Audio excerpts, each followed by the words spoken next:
Waited. Yeah, they should hear you now. I'm Okay, sorry. brilliant. Okay, hello everyone, and welcome to the first PC Editor Masterclass series. Can you hear us? Can we get some thumbs up in the chat? We always love our microphone difficulties. Um, but you won't be able to see us. No, this is not an early Halloween joke. We just don't have our webcams on today. We're fully in the editor. But you won't be able to see us. We're going to be staying inside this for now. So yes, this is the first PC Editor Masterclass. And this is going to be focusing on track and signals. And if it's a masterclass, we need a master. So say hello, Lucas. You are our master for today. Hello, yeah, I'm gonna try. Obviously, uh, this is a beta, so we're still gonna. I know that we will encounter some problems, but we're working on fixing it. Yes, that's of course. Yeah. So we should start by saying we're going to be in the PC Editor beta. So again, for any of you that don't know, you can open this PC Editor only on either Steam or Epic versions, and you can find all the links of where you want to download it, some basic FAQs, and our PC Editor discussion forums. All of that's in the description. But yeah, it's a beta, so we're expecting there to be occasional issues, potential crashes here and there. But part of the reason for doing that is because we want to get the editor out into the community's hands as soon as possible. We want you learning the tools and we want your feedback on how to make this better. So we know it's going to be a little rough around the edges, but we do have a Point V2 update coming very soon and a Point V3 update coming shortly afterwards. And yeah, we want to integrate your feedback and how to improve it. So let us know how you feel if you want to play around in the tool. Again, it is free to download, but you will need to own TSW4. So as for today, this is going to be a long stream, and I'll be hanging around for the first hour or so, and Lucas will continue on. There's a rough plan in the description, so we're going to try and get through as much as we can. But like I said, Lucas is going to just show the full plan, the full workings of how he's going to be building up some of the different things we've got outlined, and it's going to be starting with route creation using LIDAR. So, Lucas, you want to tell us a little bit about what that is and kind of start us off, really? Yeah, so I adjusted the audio levels a bit. I hope it's better now between us. If I can get feedback, that would be nice. I turned you down a bit and turned myself up. Um, let's wait a second. Otherwise, I'm rambling and nobody hears me. Yeah, please let us know about the audio levels. It's always something we have to adjust on the fly. Still a little quiet, maybe. Still a little quiet. Okay. Uh, This is weird. How can it, I? it it is better. I'll tell you what. I'll turn myself down a little bit. Yeah, because I cannot boost myself much more, sadly. I can But Lucas, you go ahead and start. Yeah, I'll okay. I'll modify my settings. I'm gonna try. Okay, so we're gonna start how we start, and we really need to uh, basically for all the internal tools to work properly, you need a KML file. So that's the Google. So that's the file type in which lines and points are stored in Google Earth. So the first thing we always do is we open Google Earth Pro. When we have kind of an idea of what we do. And what we're gonna do today is we're gonna try to build like the track and part of the signals from we're in Germany, we're in Marburg. We're gonna go one station to Kölbe, so we're gonna have a bit of junctions, a bit of more complicated curves later along the line. First of all, we need to create the map. We need to import the terrain, and but first of all, we gotta actually to help us. We always create a line. So I create a new line, a new path. I appreciate this is a little small. I'm sorry, but I couldn't really do much about this.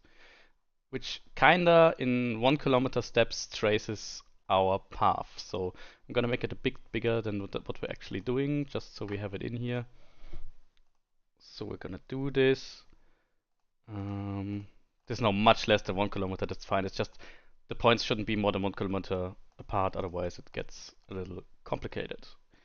Now we can save this. So this is our route, Marburg, and we also want some points where we can jump to those, so we can just place marks. So we're gonna place Google Earth place marks, call this Marburg, and another one here, which I think is just Kölbe. So, oh, no, I'm on the English keyboard. I need to change 1 second. So Lucas, this is Google Earth Pro. Is this free to download? Yeah, for this anyone is that free wants to use it? download. You can just Google this, and Google will offer it you for free. That's not a problem. You can do these lines in other. So, for example, you can in theory do this in QGIS too. It's just for most people, it's gonna be easier doing it in Google Earth. Yeah. So we're gonna make a new. I apologize that some of this is in German. I tried to change stuff, but everything wasn't possible to change on the fly like this quickly. So we make a new folder. We give this just the name Marburg. Hit OK. Group all of the stuff we made. So we made these 2 points and the line. We group them in there, and then on the right on the folder we right-click, save as, and here it's important to save it as a KML. This is the important bit, and this time we just save it to desktop.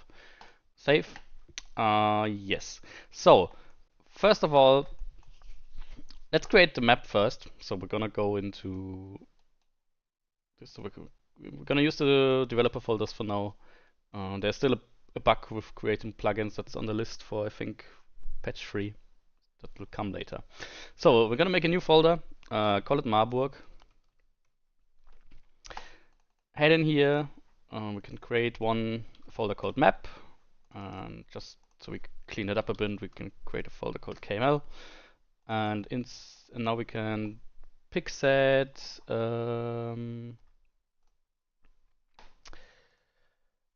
DML and just drag and drop it in here. It's gonna be in here. We're gonna have 2 markers and 1 line.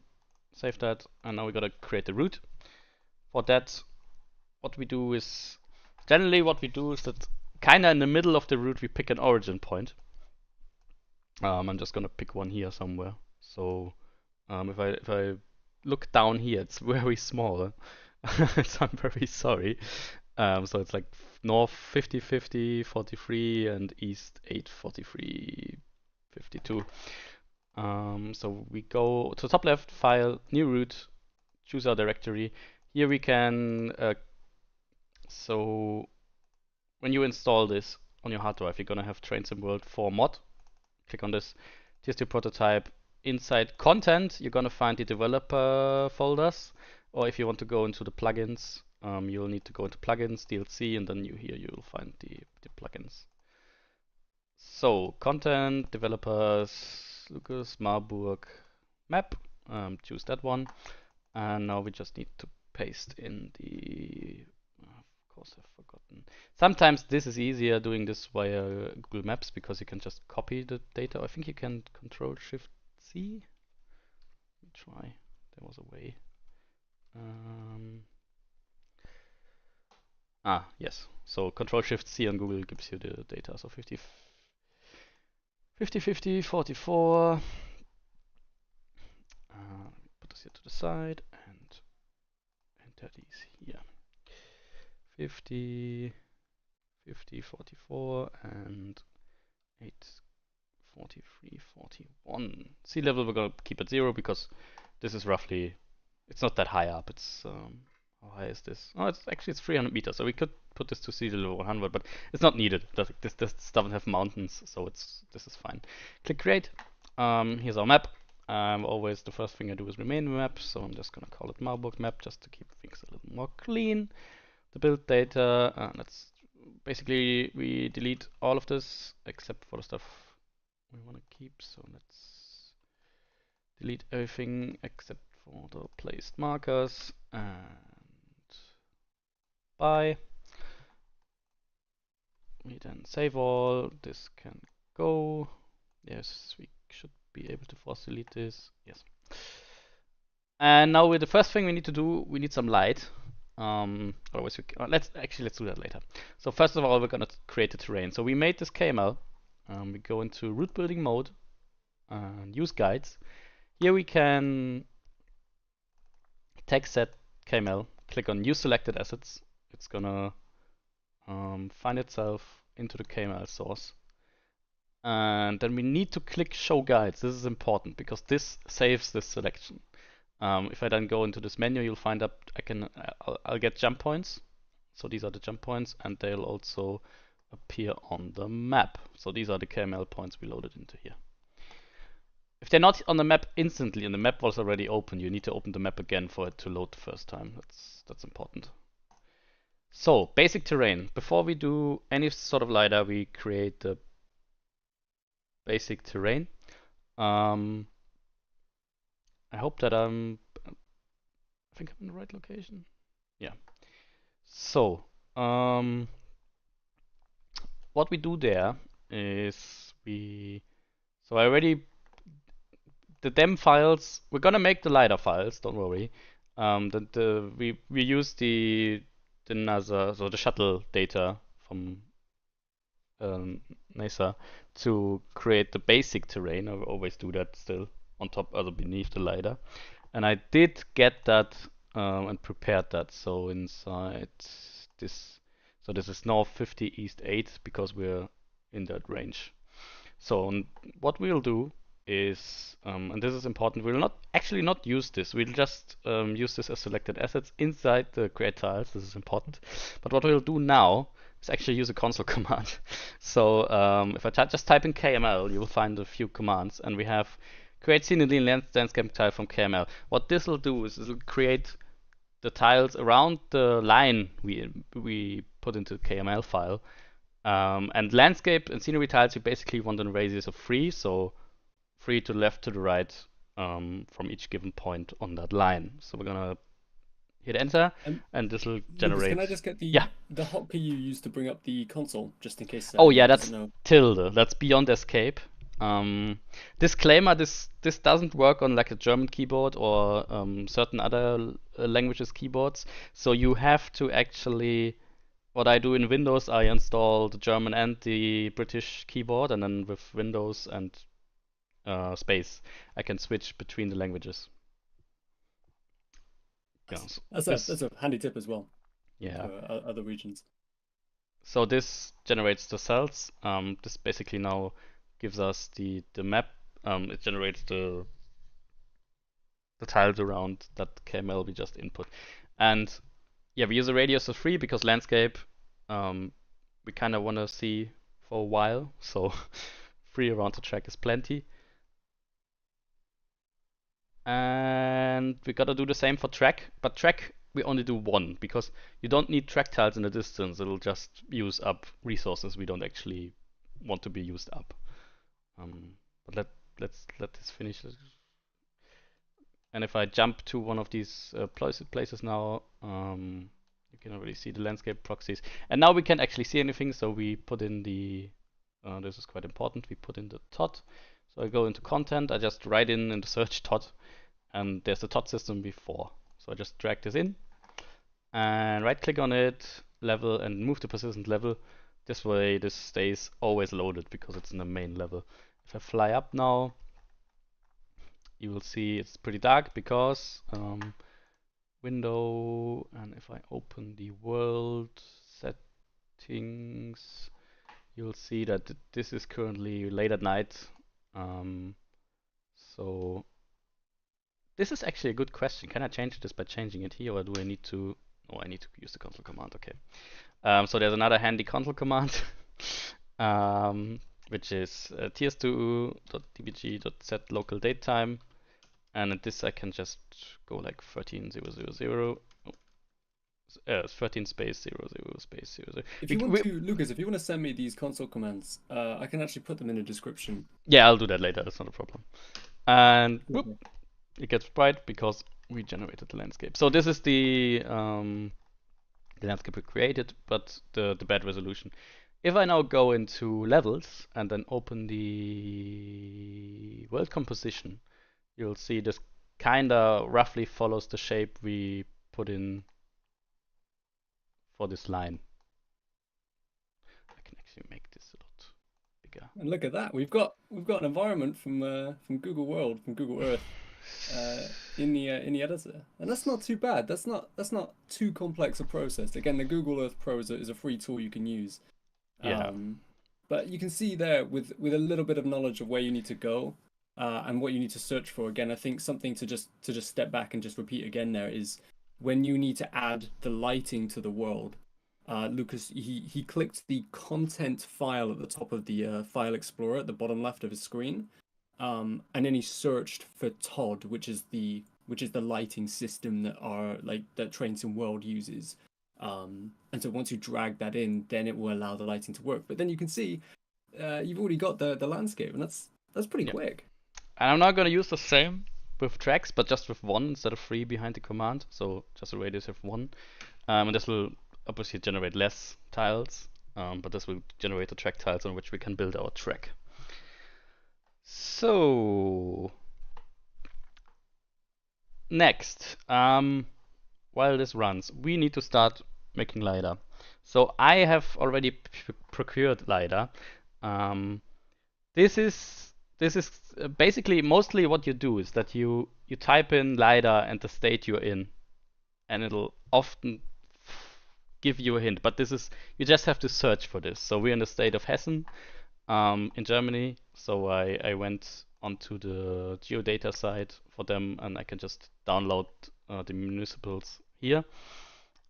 And I haven't done more. I just downloaded them. So in downloads, these are these. So we'll make a new directory, and I'll just call it. Oh, Windows 11 is weird. I'll just call it LIDAR Marburg, and make a new folder called source. So I'll copy these in.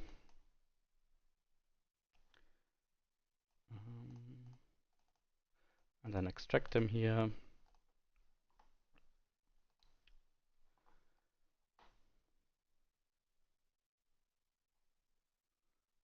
So I'll go into here. Yes.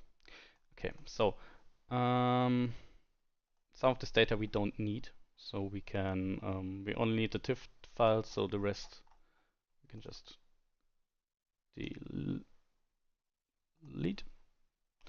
We already have the test files left. And now I open QGIS. I just installed this, so open it up.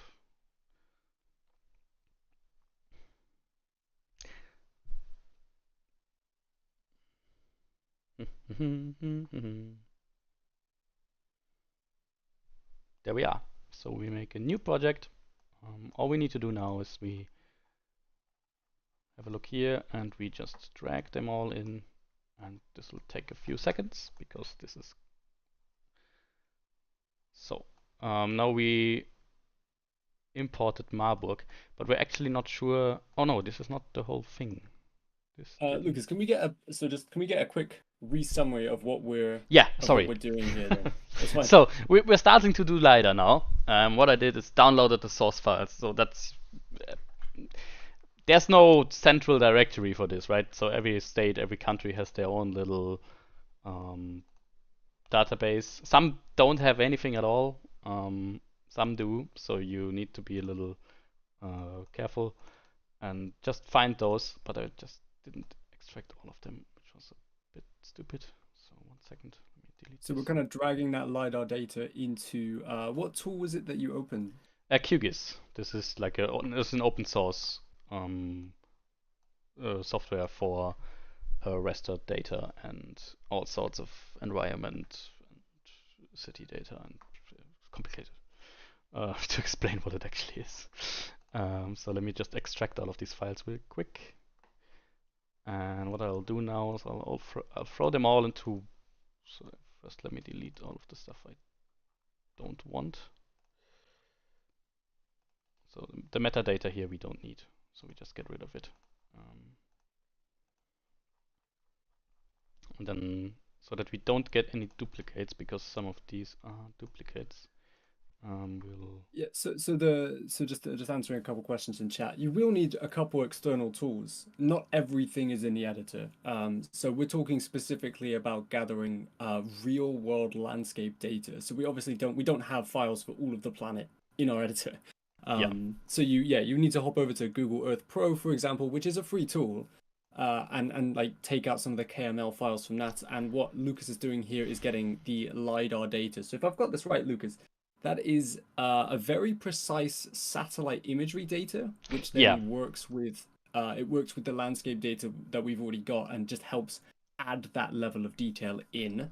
It is a complex process, and I will remind everyone watching here, this is quite an advanced tool. Just using the editor, using Unreal, it's not for just jumping into and thinking that you can kind of pick up everything as you go. It will require your own personal research. If you want to do what Lukas is doing and build a full landscape based on a real track, for example, you will need to kind of do some research into Unreal Engine as well, and just how to just typically use Unreal Engine.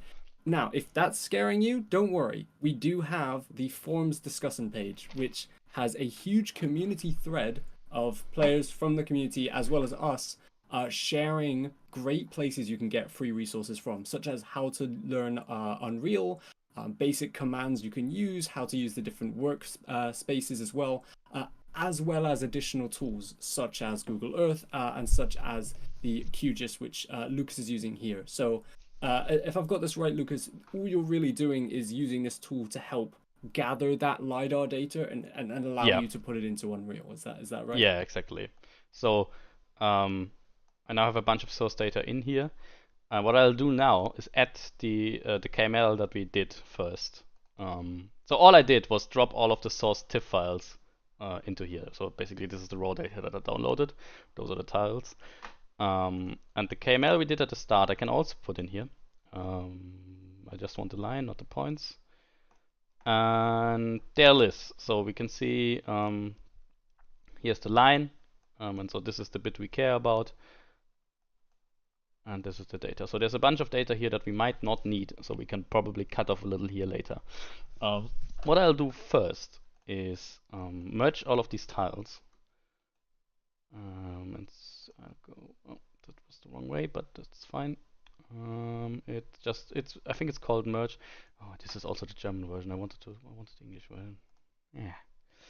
Okay, so select all layers. This will be select all layers in English, except for the. Oh, it's all good. Do this, and this will merge the tiles. Wonderful. Aaron, just to answer your question of how to get the Google Maps in the editor. We've just covered that about 10 No, or no, so no, minutes ago in the no, no, stream. no. I think he means the Google Maps view. We'll come Okay. to that later. Don't worry. In that case, don't worry about skipping back. It's on the way. Okay, so now we merge this all into one file.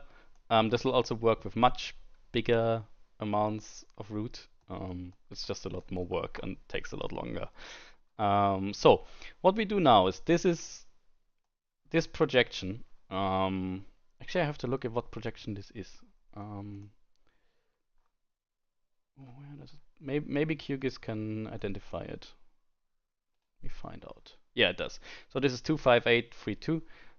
But we want it in pseudo Mercator for TSW. So just to check first, I'm gonna add the OpenStreetMap below it, and we'll see this lines up. So this is correctly projected. What we want to do now is reproject it to pseudo Mercator, so the different formats. So we go to projections. This will also be projections in English, and then transform. And we have the layer. We know that this is the one we came from, so UTM zone 32 north, and we want to go to pseudo Mercator. It's not in here, so we're gonna have to click this, and we're gonna have to search for pseudo Mercator. There it is, and this one, so 3857. This is the same projection system that Google Maps and stuff also use. So we click OK. It's all fine, and we can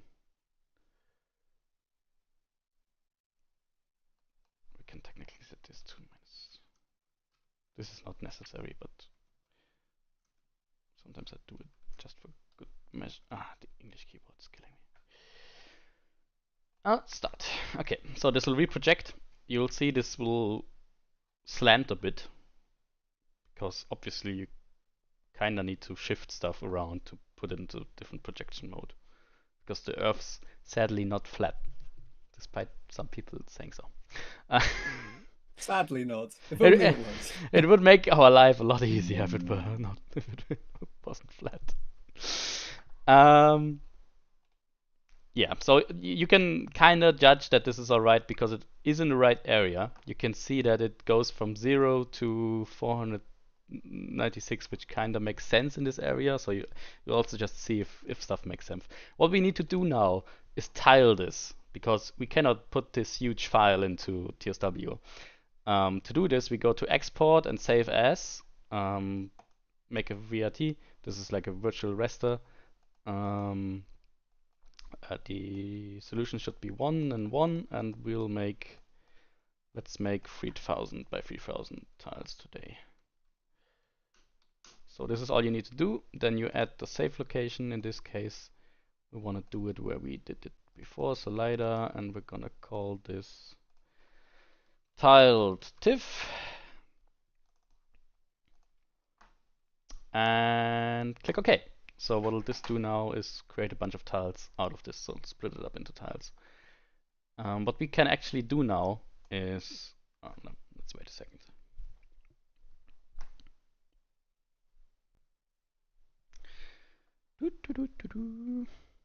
Oh, I wanted to get some music going in the background, so give me a second. Train Sim World. Yeah, a little bit of Train Sim World music. I gotta give Ben a shout out again. This it's really incredible, and I think it's available on Spotify. Is that right? I think Should it is. be, yeah. So check out the music. There's a quick plug if Ben's watching. There you go. Hope it's not too loud or too quiet. I'll just let it run in the background. Okay, so this finished. We go back to our data, LiDAR, tile TIFF. So we have all of the TIFF tiles in here. If you scale this correctly, you will see you'll kind of see how it's tiled here, which makes it easy to delete stuff we don't want. So for example, we know that we don't want this bit. So, can you explain why we don't want that? Okay, we don't want that because if we look in here, you can see that there's a lot of data here, which is not anywhere near the root. So importing and further processing this is just a lot of work that we don't really care about. So we can just get rid of it. That makes sense, yeah. So we'd rather not spend more processing time doing a bit that we're not going to use. Yeah, you can also do this in QGIS later but sometimes it's just easier to do this quickly. So 1 second.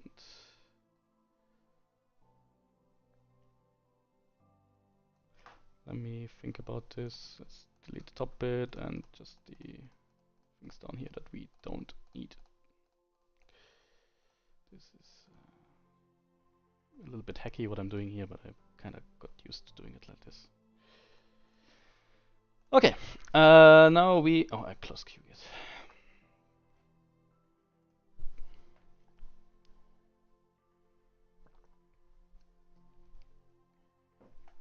Okay. New, and now these tile TIFFs, we're gonna import them again because we still have one step left. We have to make .asc files out of this,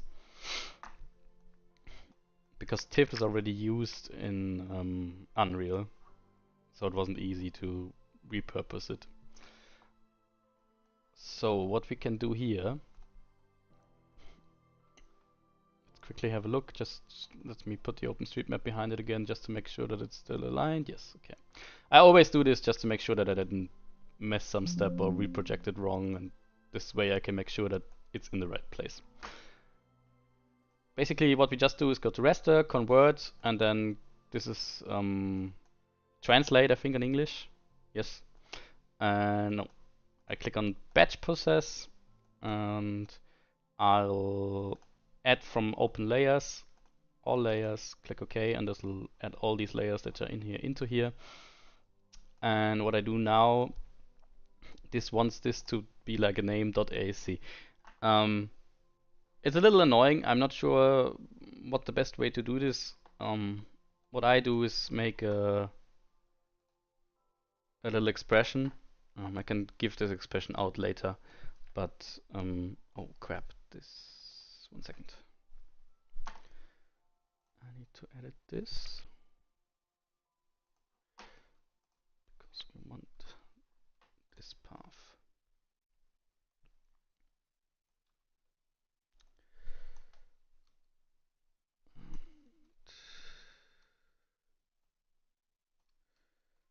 So let's take this.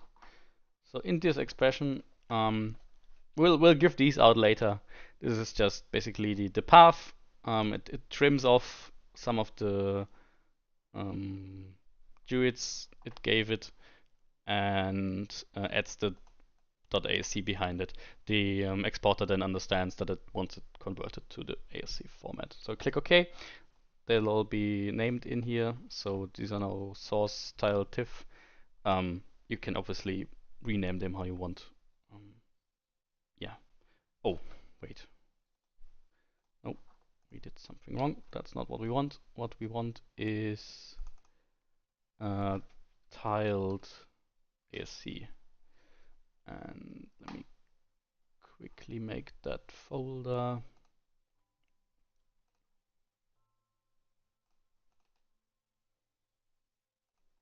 You can name this how you want. This just how I do it.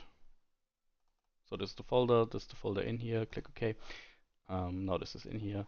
And now I click Go. And what this will do is convert these TIFF files into ASC files. They'll show up here. There's a bunch of MISC files which we can delete in a second. Yeah, let's give this a second. So we can go back into the editor now. This created the track tiles in the background while we were doing this. So if I click on track tiles, you'll see it only created the track tiles around where the track will be. Okay, now we need to make a folder. So we have this dem folder. Let's make another folder in here that we call LIDAR data. And we'll import what we have here soon. Is this finished? No, it's still running. Yeah, obviously with bigger roots. Is that kind of preparing itself in the background, just to be sure? Yeah, with bigger roots, this is a process. This can take an hour. Because of LiDAR, you have to imagine it's 1 point of information per meter. So you have, like in a 3 by 3 kilometer radius, you already have like 6 million points. It adds up to quite a lot of data. There's already compression stuff going on here, but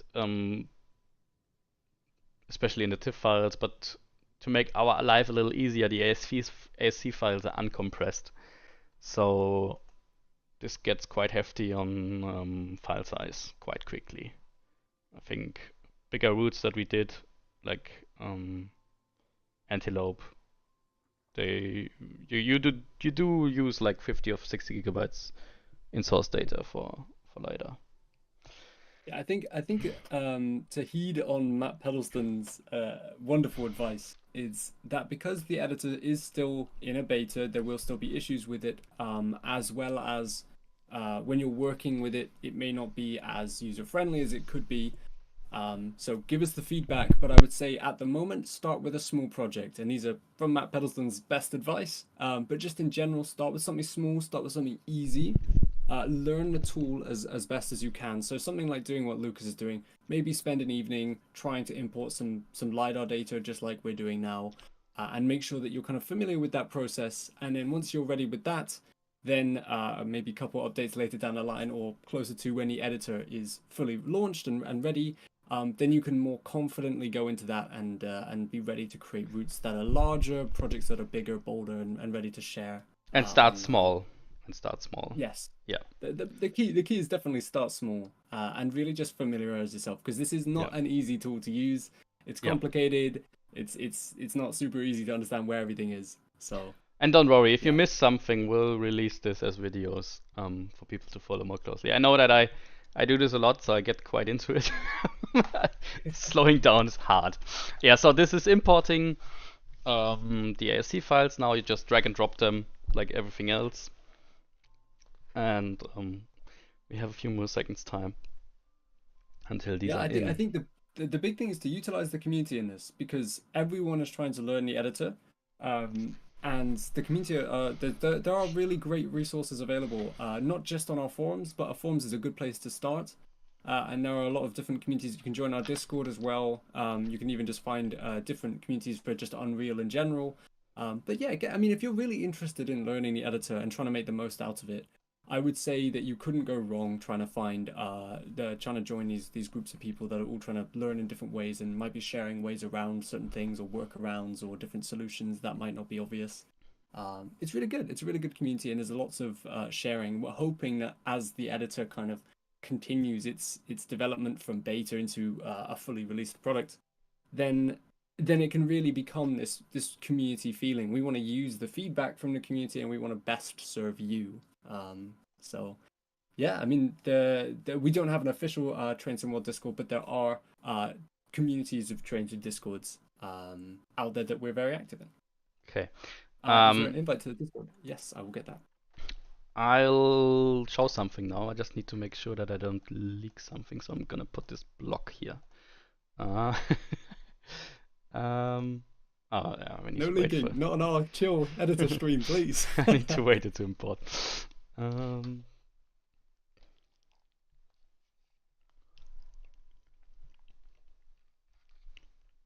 They did make me stream on a completely wiped PC because they were scared that I leak something.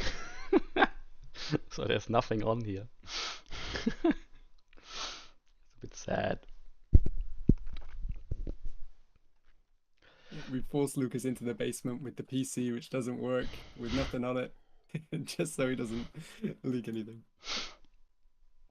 Okay, maybe we imported a bit more LIDAR here than we actually need, but it's better to show it off the process as a complete thing. All right. I can still tease something, but I don't know. What do I get out of it? Okay, so this is almost done.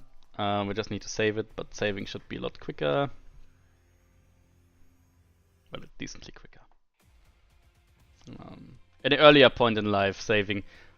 I did this too, like on the side on a weekend, and didn't optimize it at all, and saving took like hours. It's already a lot better now. But obviously it could be improved. Like I would love to get it to work with TIFF files directly. But we'll see. So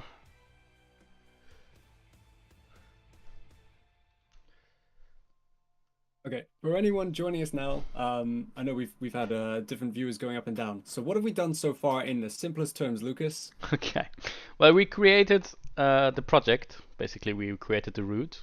We opened it up. We set it up for terrain. We imported the basic terrain, and now we're gonna apply LiDAR onto it.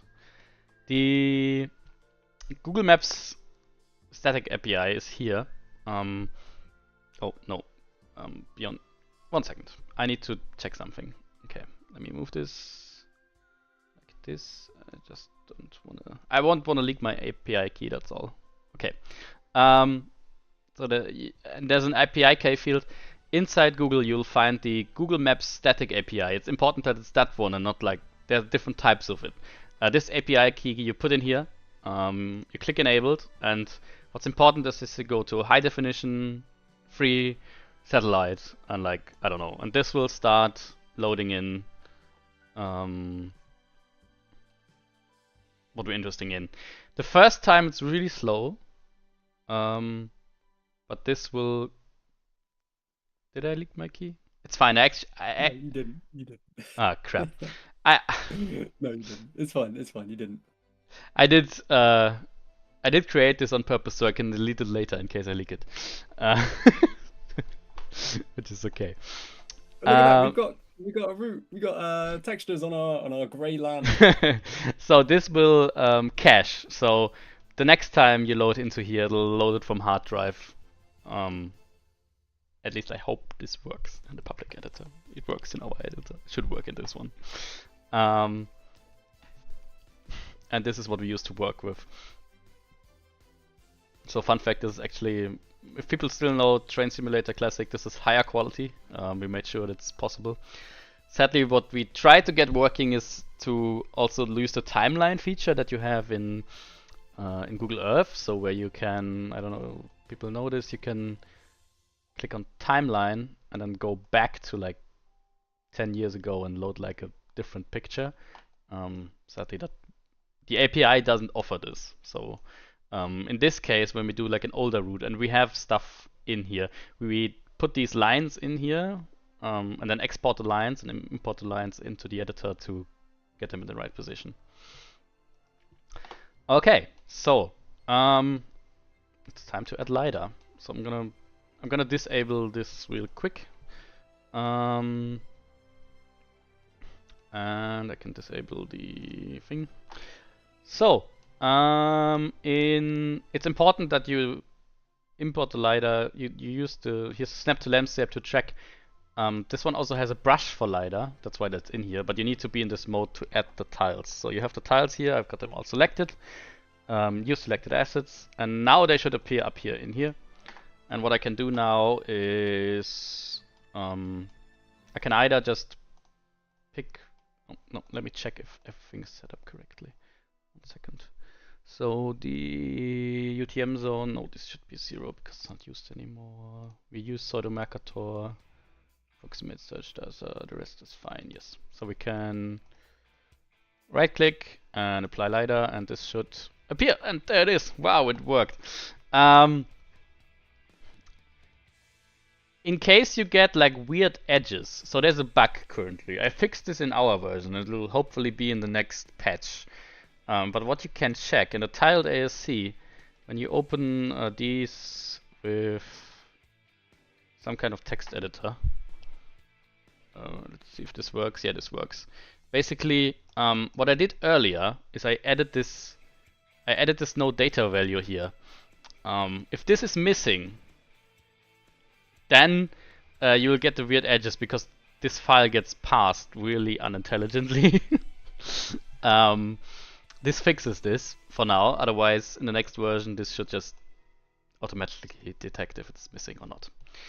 And what we now can do is just Control-Shift-A selects all of the same type, and we can go and apply LiDAR data, and it'll ramble away for the 30 tiles.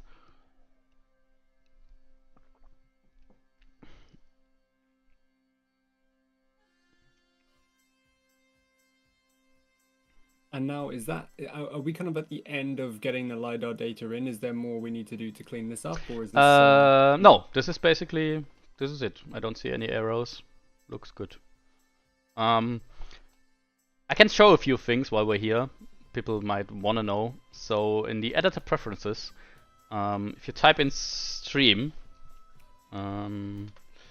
and scroll down a little, you'll have the scenery stream in distance and terrain scenery distance. You can up these or lower these depending on how good your PC is. So if I up these, obviously I need to add the stream in and the stream out distance, and save this. It will load in more tiles or not. What's that?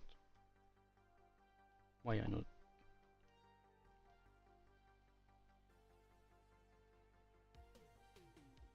Now I'm confused. Did we impose like a limit on?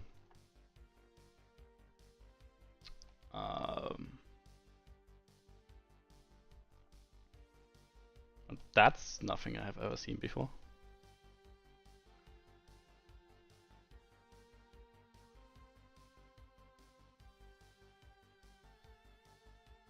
Ah.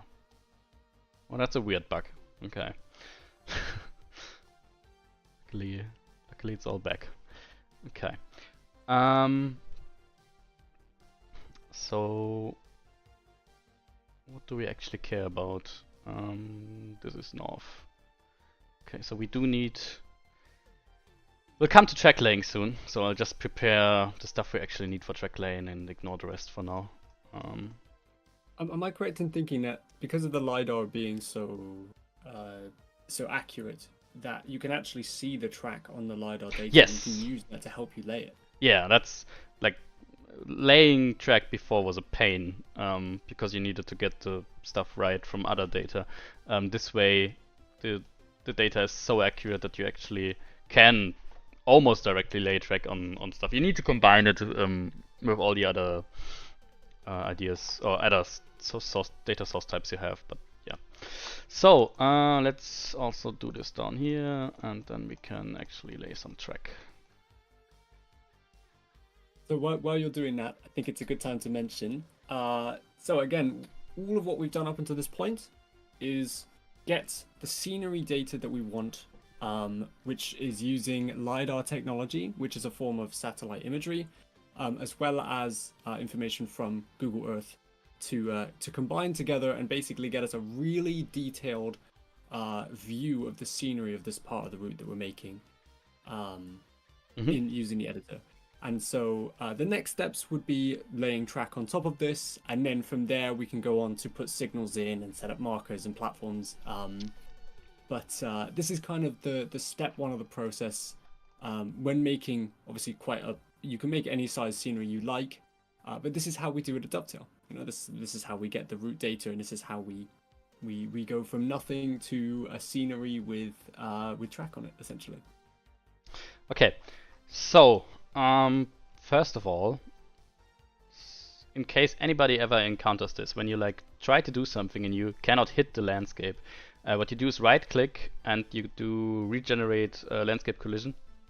This will give all of the landscape its collision back. This happens sometimes when you generate it, might not have collision. And second tip, sometimes you'll find little seams between tiles if it's not perfect. Actually, with LiDAR data it's quite good, but what you do there is you do stitch tiles in this tier, and this will stitch the tiles together and the seams disappear. Okay, save it all, and now we can get to the track part. So laying track. How do I start? If people still know TSC, it's very similar. We still use clophoid curves, like they do in the real railway construction. They have actually, well, they never really have to do what we do here. They set start and end points and let the computer come up with an ideal track layout these days. But because we trace what's there in reality, it's sometimes a little harder, especially with older stuff. But what we need is as much information as possible. So we can already kind of make out that this is the railway line. But we also, you often really need a cab ride. So I actually haven't looked if this route has a cab ride. So let's find out together. YouTube. And I'll just go, this is Mein Weserbahn. And cab ride. I think it's good that actually we're kind of doing this if there is a video that we can watch, for example, because this is how it really works in real time. This is Lucas's proper thinking method and what is actually going on. Like you would watch a cab ride video, for example, as well. So and luckily there's one. So thank you to whoever this is. I'm gonna show you a bit, but I'm mainly gonna keep this on the side because it's gonna be in the way. But I'll show you guys in a second how I use this and how this all works. We need to do some other setup stuff first. So first of all, we're gonna use Vorarlberg's track just because it's readily available and we don't have time to make new track today. We'll do that in future, but it's a quite complicated process. So first of all, we enter the network edit mode, And you can see they're already hidden here. So this is the ribbon loft descriptor. So these are all the ones you have installed, and I picked the, so this is Lindau Blue Dance AVZ 01. And if you navigate, so these are the different types of track. So you have like bridge, light, wood. I'll explain this better probably when we actually make track, but this is out of scope today. And we have track rules. We can either make our own or reuse these. Basically, I made track rules for all speeds just to adjust certain errors later or add certain properties for certain speeds later. So this gives us the model, this gives the information, what this track is for. And what we do now is go into track lay mode, and you generally want to start on a straight bit, because otherwise it gets really complicated. So first of all, oh no, I need to turn on the thing again. First of all, we'll activate our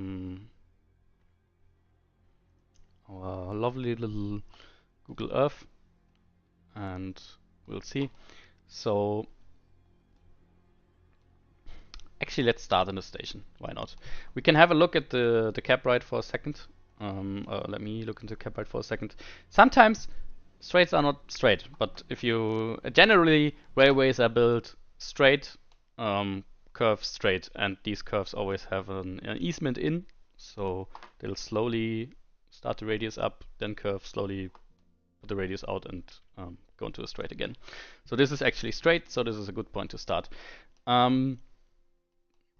Because we use LIDAR, these heights are pretty accurate, so we can kinda use them. What I do first, let me check these settings for a second. So node snap radius, the default settings here are a little not the best. So node snap we're gonna put to 100. Actually, let me explain what these do. Let me put down a piece of track. Node snap is when you go into a tool that snaps on a node. This is the radius where it snaps. So if this is set to like 17, actually we can't select it. I can barely select it. So this is just stuff. Then we have the offset snap distance. This is when we, if you hold Shift, click on a track, and do like this, we can place something on in an offset. And this is basically the snap distance for that. Snap angle tolerance is when we... I need more track for that, I'll show it later. And snap to straight is, we have this, so we have curve and then straight in the middle, and this is set to 10 centimeters. When I up this a lot, you see it'll much quicker snap to the straight in the middle. So this is the snap to straight distance. We'll also set this to like 100. And the scroll intensity, we'll also get to in a second. So, what I generally do is I kinda pick, this is way too fast. What the hell? 1 second. Let's go to like 3. I'll pick the middle of the track on one side, and then lay like a long straight first. Go back to this one, and now track are also made in 2 ways. First of all, you can see I can select this ribbon, this proxy, so the mesh, but that's not all the way. So to select the ribbon, the whole piece of track I just laid, I need to go into ribbon mode, and I can select it all. And now I have this handle here. What I now can do to make this to set this straight up is go into oh, I need to, I can rotate it, but I want to get rid of the snapping, because snapping is gonna make this really annoying. You don't need to do this often. It's a little annoying, so if I can have a look if this is kind of in the center, and go into the other side, and we can see I almost hit this spot on. Because I know that this straight isn't so long, so there's a curve here. This is okay, this accuracy. If you have really long straights that go kilometers over kilometers, yeah, this is not going to be accurate enough. So you then, at that point, you really like home it in slowly, which is kind of complicated. So, but these are 2 tracks.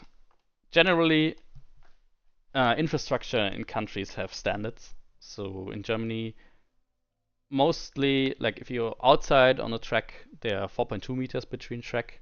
If it's an S-Bahn line, they have like special rules, can go down until like 3.8. In junction areas, it'll widen up to 5 meters to make room for junction motors and signals. And most station areas and sidings are 4.5. So I also guess that this is 4.5, and let's have a look. Kind of, we see it's 4.5. So these standards that railways use, once you figure them out, this gets a lot easier because you kind of know what you're doing. What we do now is want to lay these tracks in parallel. So we're gonna put the parallel count to 1. And let me just quickly cheat the system a little by doing this and deleting this again and do it like that. So now we can lay our first straight down to like here. This isn't perfect, like you can see. It's not quite straight. I'm actually not that happy with that. So this is where track laying comes in, and everything can get quite a bit annoying. So we wanna I recommend a really sensitive mouse for this. So I just wanna move this a little. Yeah, this is much better. Okay. There's a tool I want to add where you can just add 1 point and 1 point at the end and it'll create a straight between them. Just never got around to it. Let's do this little trick again, and actually, yeah, the track spacing I just fucked up, so let's go back. Going Control Zing or going back on track can be quite tricky. It can crash the game in certain situations. You kind of get the feel at some point to what the situation is. Yeah, so I'll get this back to 4.5. Get rid of this and lay this down. So, but obviously, direction of track is only one. We also have height, and there are multiple ways to finding out if the height is correct. With LIDAR, often it's actually enough to just look at it. So we can see this is pretty flat, and it fits right in here. So we can kind of imagine that the gradient at this station is 0. Often it's like 0.2.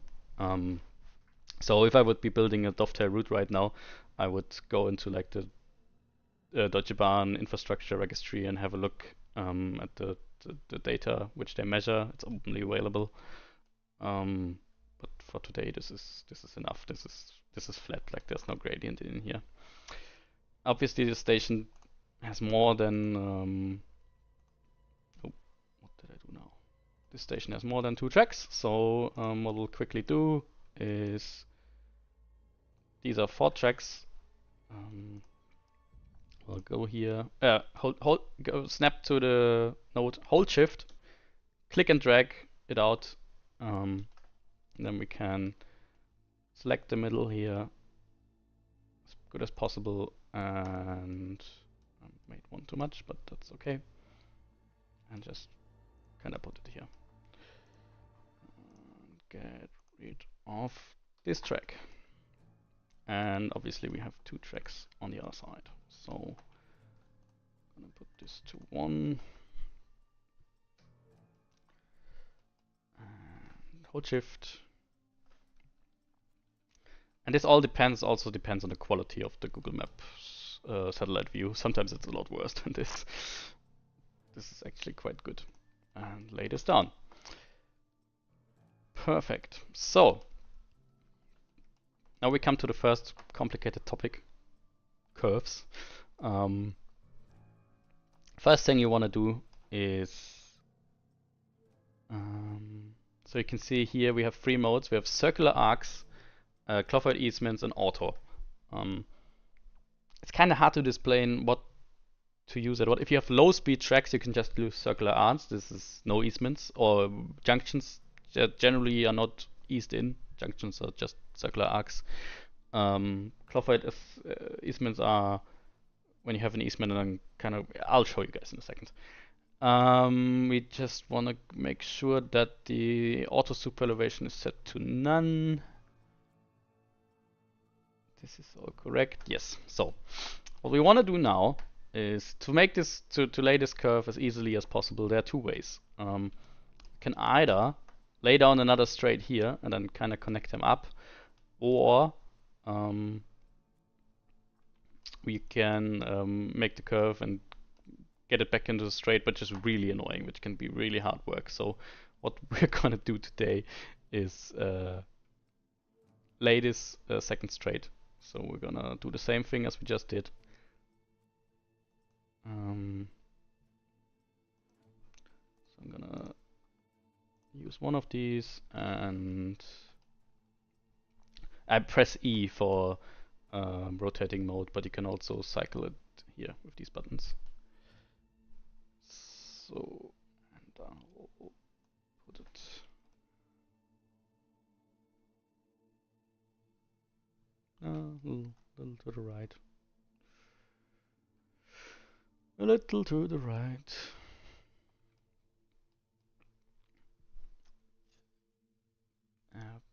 Basically. It's a good thing to mention from the chat that's happening now. Is that route building does look hard to use. It is a long process, and you're right. For example, I know with roughly speaking, Lucas, and you can double check and confirm and correct me if wrong, but I think when we make routes in general, at least in our dovetail teams, for first party content, it can be a 6 month in advance process with team sizes of over 20, I believe. Not everyone works on it at one time. I think for example, track layers come on, and then we have our environment teams kind of tag on afterwards. There's more steps than that.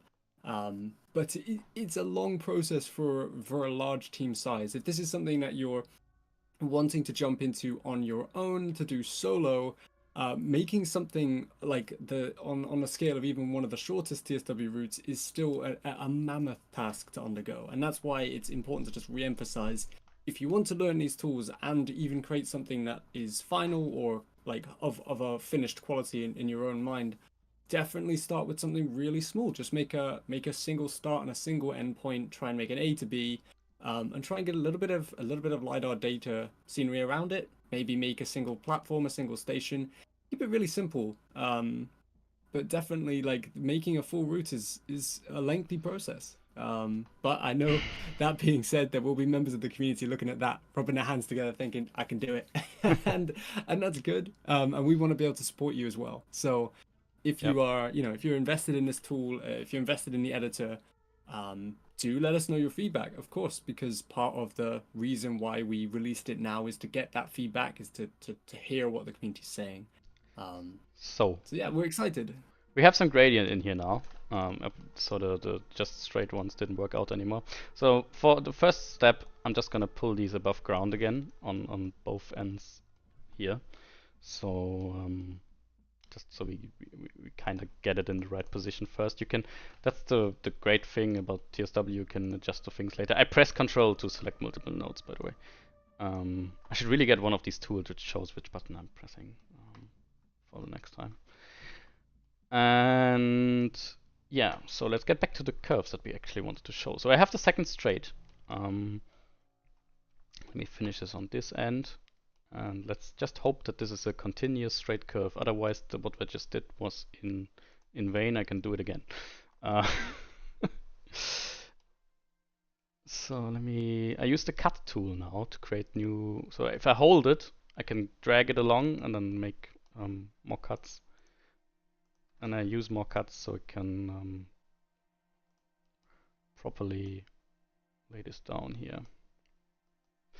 And what I want to do on this, so if I now go into the details, I can now see the gradient here. So minus 3.5 means it's minus 3.5 per mil. So 0.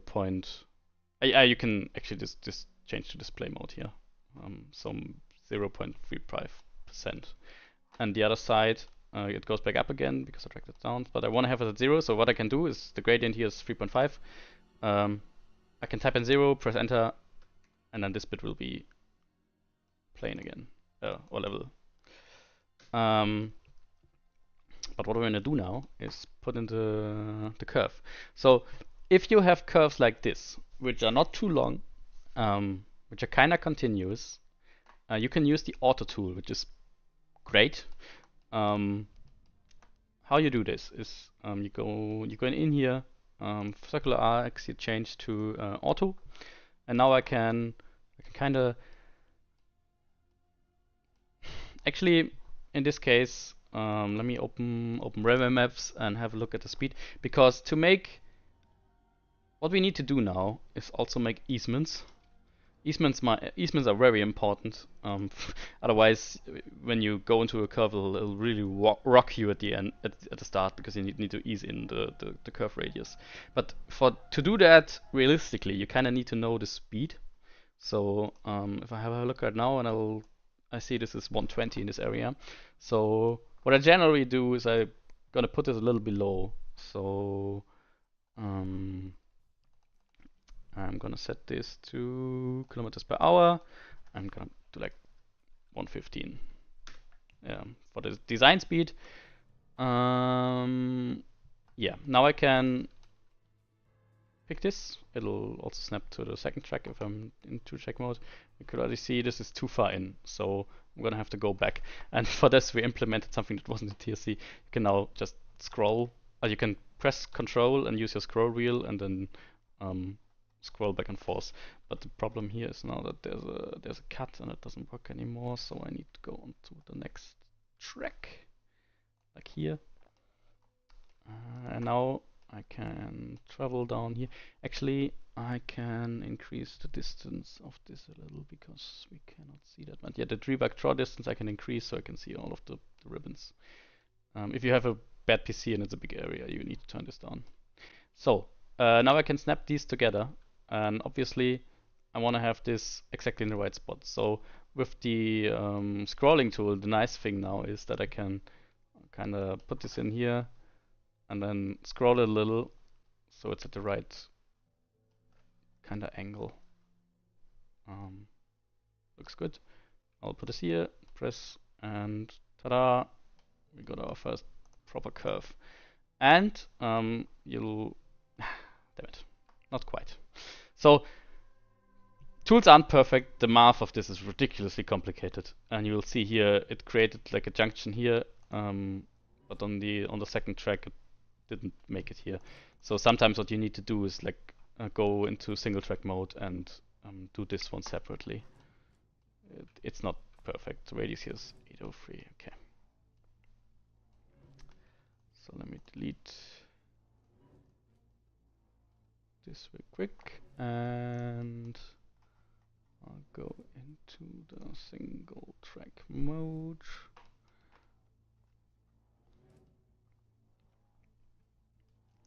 Go down here, start the curve, put it down, and oh, this is dangerous. I'll do it anyway. Okay.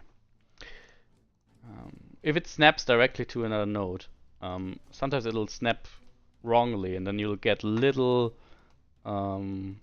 mishaps which can turn big when you drive frame type sweeps over it. So you always want to check that it kind of created everything correctly. Yeah. So currently this track rule already has the junction motors assigned. That's why it creates them automatically. So when I cannot edit these now, but when you can make a child of these and edit them and make for while you're building, I'll generally delete those out of the track rule so they don't get placed automatically. You can put it back in later, regenerate the track, which you do by going out of rhythm mode, clicking, selecting, and going into regenerate proxy. This will regen the stuff and then also put the junction motor back in. Yeah, so we have our first curve with an easement. So you'll see it starts gently. The radius here picks up and then goes to roughly 800 meters, and the same on the other side.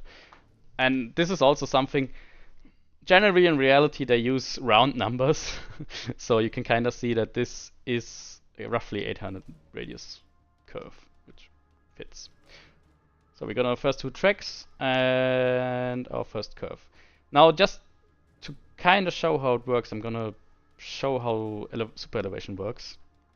What I do is, I know that this is 800 meters and the speed is 120. Oh shit. Sorry. Normally I have an Excel file which has like a calculation in it which calculates my super elevation. The problem is that I don't have this on this PC, so we're gonna have to eyeball it. But I'm gonna assume that this is gonna be like 140 millimeters of canned, probably. So I click on this. There's two different modes. You have smart super elevation and node super elevation. Node super elevation is like when you turn this, it'll just turn it in the middle of the track, which is not realistic. Normally the super elevation gets generated around the inner rail. So if you use smart super elevation and I put this to 4, it'll raise the outer track and the inner track stays the same. The thing about this is that this will generate a gradient inside the track in the middle. So if the gradient is too hard, it'll make a bump, so you kind of need to smooth out the end of the curve. So I'll do this for both sides.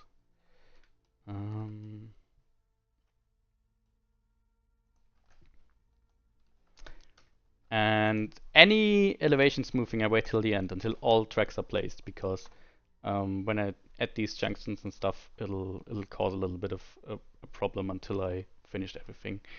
Same here. We got a junction that's still inside the super elevated bit. So, and let's actually do this now, just to get rid of it. Junctions in Germany are also standardized. Thanks, Dion. Okay, 120. Well, whatever. Yeah, we're at 100 now, I think. So it's okay.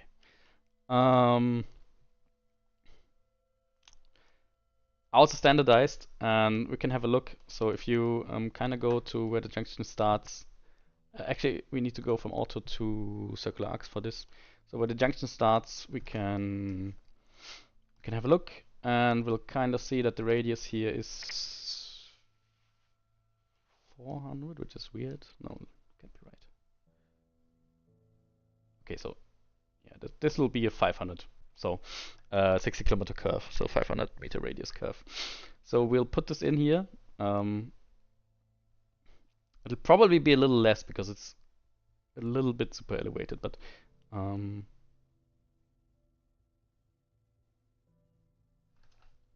we need to scroll back a little.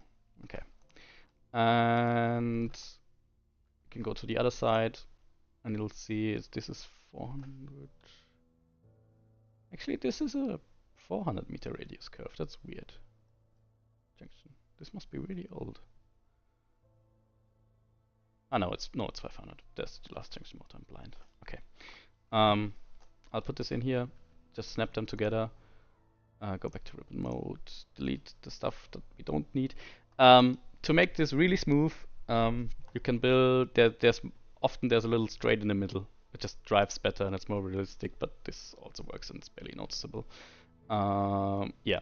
Now what you see, we'll have problems here. So the junction isn't generating correctly because there's super elevation here, and there's also this will then generate gradients which we don't really want. So first of all, what we'll do is kind of where the junction ends. I generally put in another cut, and then if I look here, I'll see that it's 0.27 degrees.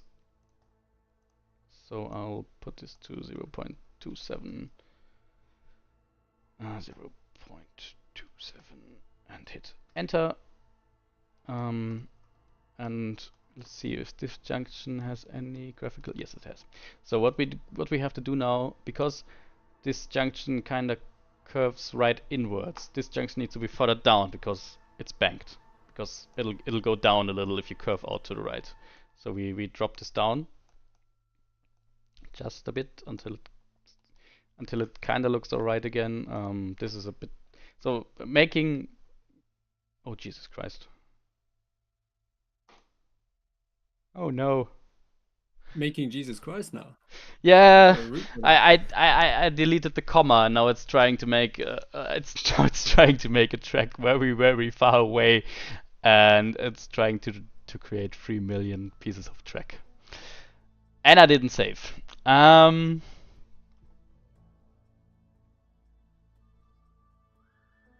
No. Um, Do you still have the LiDAR data that we can no, I saved the LiDAR re-import? data. I just didn't save the track data in the last few seconds. So actually, I think I'm gonna have to restart this because this is gonna be going on forever. Um, yeah, never delete the commas when you have big numbers. Because this is currently trying to create a track that's like 3 million kilometers long. Um, so let's I think pause. that's also it's also a good point to mention that sometimes little errors with the editor and maybe little bugs or issues can also happen as well. Yeah. This is early in my career. This all happened a lot, but kind of got better at it. So we'll restart the editor um, and see how much I lost. God damn it!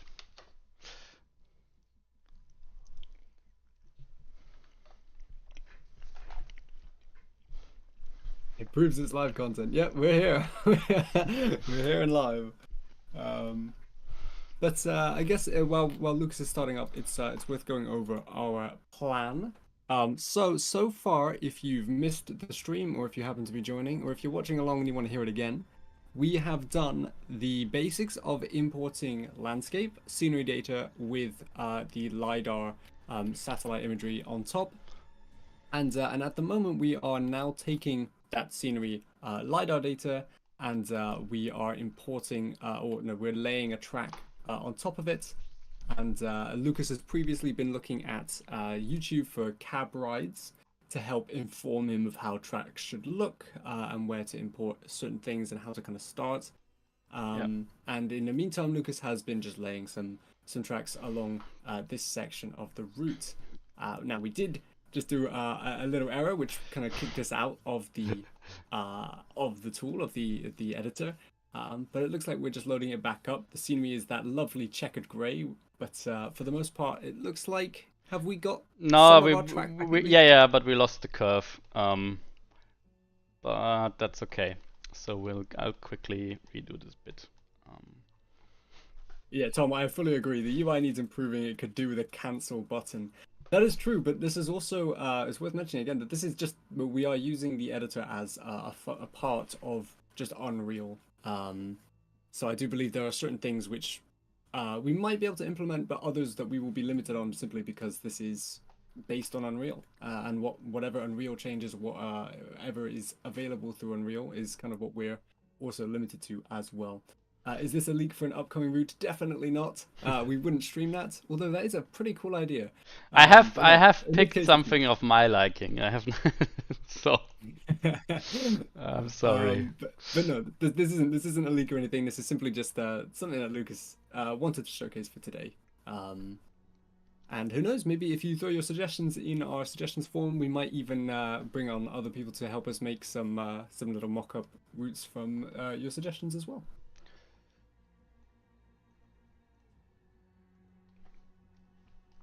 And to answer you, Mellow Man, how to import your own track model. Um, We will get to Lucas, do you that. know how to answer that? That's Okay. no, not today, but it's a little more complex. I need to prepare stuff for it, which I don't have. So sorry. Yeah, Um, not today thing. There's already enough on today's plan, and we'll see how much we get through. I think it's obvious by this point in the stream, or for anyone joining, that this tool does take time to use, and because we're going through it now as a live tutorial. We're not jumping forward. We're not skipping ahead.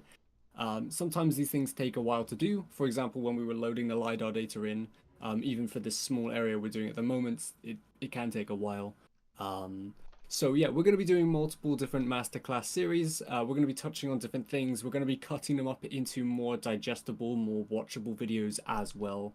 If you're watching this and you're thinking this is too much, I can't do it, or you'd prefer to hear it from someone else, there is also community resources online. Check our description out because we have our community forums page for the editors specifically, and there is already a bunch of great content out there from our ambassadors, from our community members in the Discord as well, all helping each other. I mean, it's a community thing to learn together. So I wouldn't be afraid of using the tool until you give it a go, really. Okay, we're gonna skip through this a bit because I recreated a curve I placed in the junction. I'm not gonna do it perfect today. You can spend a lot of time fiddling around. I'm gonna give a few tips. If you have like 4 tracks with have super elevated junctions next to each other that all intertwine, what you do is that you start in the inner one, you make that, and then you kinda push them out upwards towards the side. That way you can do it like in one run and get them perfect. But it takes quite a while. I've spent half a day on like one junction area. It can take time. So we did this. Let's create. The platform's also. Oh no, is it there? Okay, good. Let's create this real quick while we're here. So we have 4.5, and these are 3 parallel tracks. So we can kind of expect that these are like 40 kilometers an hour sidings. So that's an area where you can skip easements. You can still do them. It's good practice to do them wherever possible, but sometimes you have like huge yards and then you wing it a bit. Otherwise, there's not enough time to do anything. So now we have a really super elevated junction. So this is an angle of 4, and we want to join up this this piece of track. So what I'm first gonna do is just lay this in here as a straight, and then find the junction, snap it together, and we kind of see that this radius is not enough. So a little bit, so this should be fine. Okay, so so these are a little more complicated because these will look really wrong as a start. So I'll add another track cut somewhere around here. So what I did before, let me actually save now before I do anything. And we know that this is an angle of 4, so we do this and then we lower this down until it's roughly here. So what I did before here is I deleted the comma, which is a really bad idea. So we don't want to do this. So this is not just too high. Actually, probably 1 was already almost as good as it's gonna get. There's like a little thing, but some stuff you just don't notice. What you always kind of want to do is keep these gradient changes as little as possible. So if you look in here, inside junctions, it's not as bad because the junction rumbles anyway. So this is a gradient change from kind of 2 to 4, so to 0.2. Anything below 0.1 you won't feel at all. 0.2 you barely feel, so this is fine. But here, yeah, so here we kind of go from 0 just up to 2.5, which is too much. So this one will have to be, first of all, we're gonna actually also super elevate this just a little bit, so that it feels more realistic when you curve into this junction. And then we can, for the first time, just normally you do this at the end, but I can show it off now. You can pick a node that has a gradient difference, and then you can either by design speed or by specified length. So do it by length now and do it for like 10 meters, and then hit the transition curves. And what this will do is create two new nodes. But when we now go over this track, you'll see that the gradient slowly, probably can't read this, right? The gradient will slowly go up, so this will make a smooth gradient change. And now we have this junction in here combined. Very nice. Okay, these are some good basics. So it gets a lot more complicated. So this auto tool that I use to connect these two, you're lucky when you can do this. There are a lot of areas where you can't do this. Or for example, when you have, let me just put some stuff down. Sometimes you have like a station that goes like this.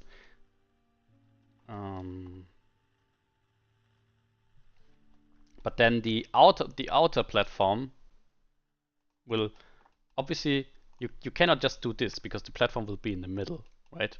So generally what will happen is that the track like curves out a little and then goes around there. And then you want to meet up perfectly at the other end again, which is really hard because some things you cannot snap together. So there you need to plan ahead a lot on how you're going to do this. Generally, what you want to do is build the non-perfect curve first, put in the straight, put in the other straight, and then use the auto tool to make the inner curve. This can get a lot more complicated than that if both are deformed. Then you sometimes need to build next to each other for quite a while until you find a curve where you can join them up better again. Track laying can get quite complicated in certain areas, especially when it gets a lot of tracks and complicated junctions and curve structures like this. It's hard to explain. I don't really have a good example here right now. So the problem is that if I now build out this whole station, we're gonna have the whole night is gonna be gone, and we kind of don't want to really do that. So we have a track going here, we have a track going there, we have some junctions here. So for now we're gonna signal this little area, and I'm gonna show you how signaling works. But signaling is a very destructive process.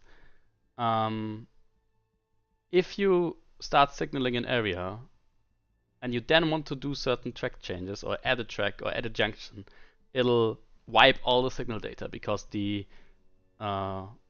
basically the track IDs will change.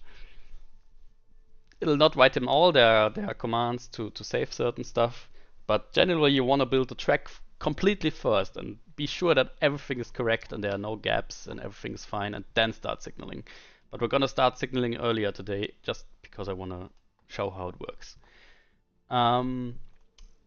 So track sections. There's this little signal here which I can click, and right now if you fly above this. Just before we jump into, yeah, are we about to properly start our signaling segment?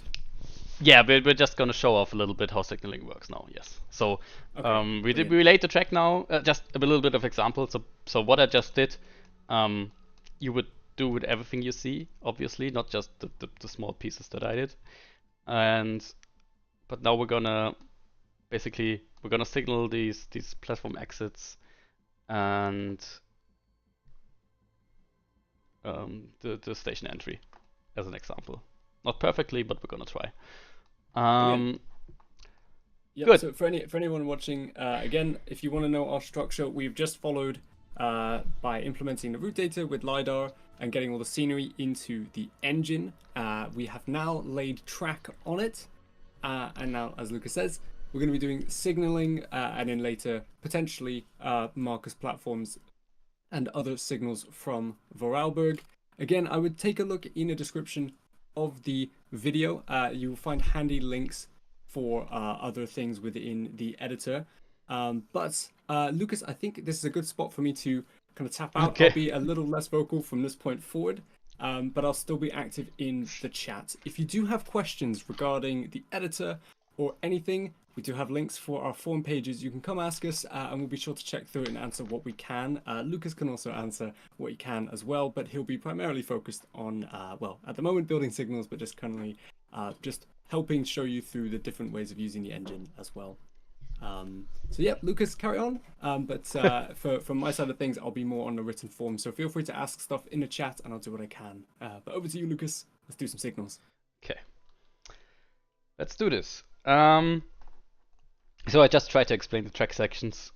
This is all black right now, so if I press fill, it'll give it colors, and it'll only be broken up by the junctions. So these are kind of the track sections that trains can acquire or reserve for themselves.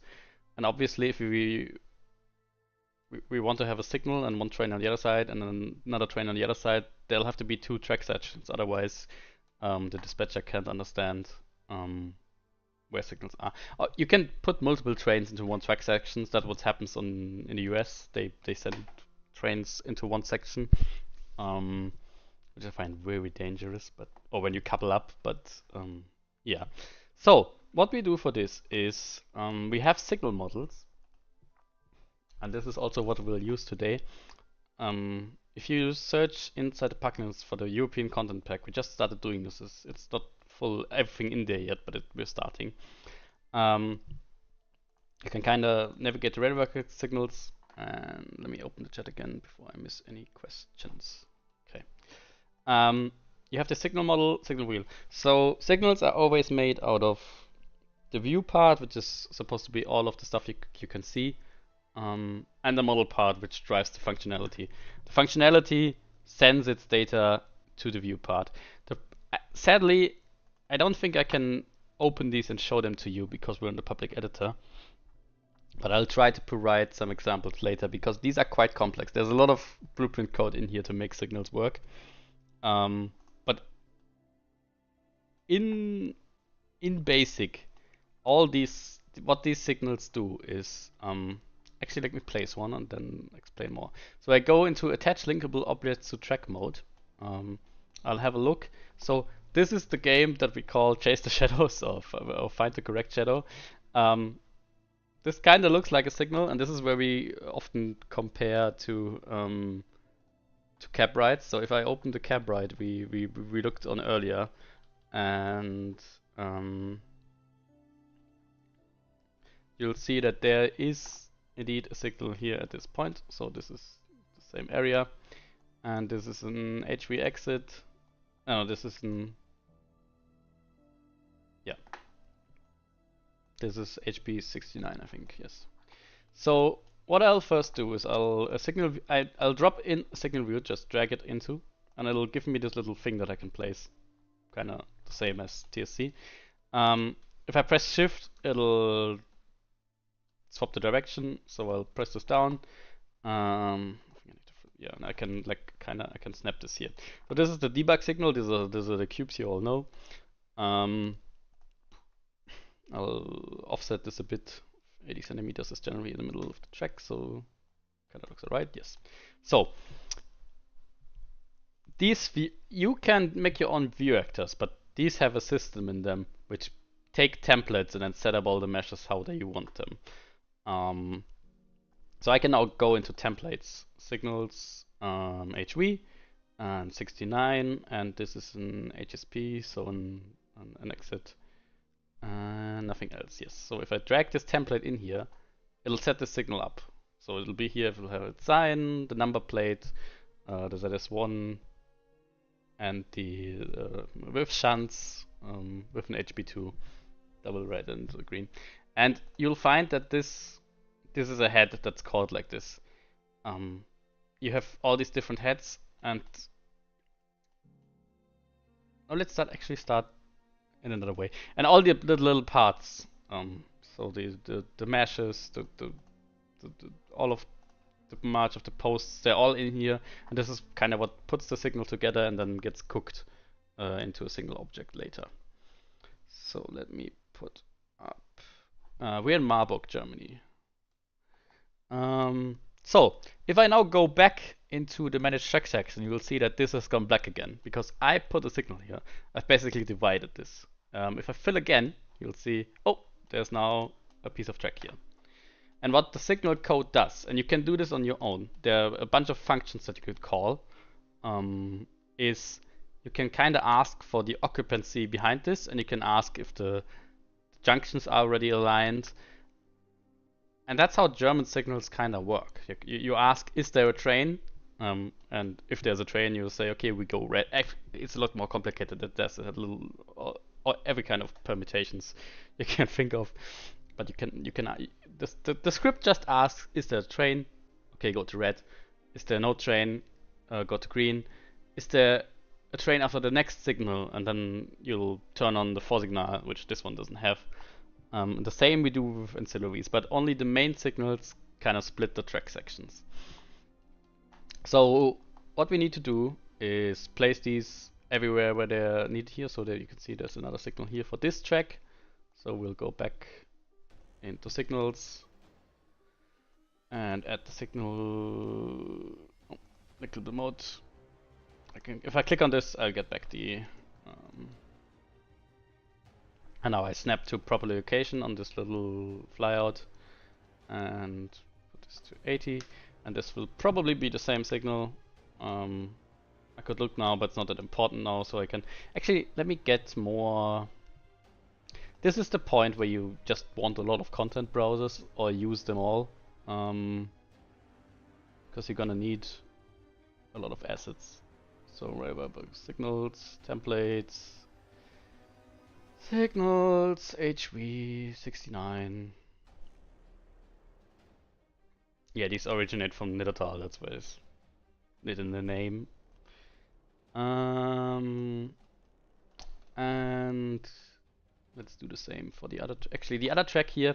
So the HV system doesn't always have signals on every track.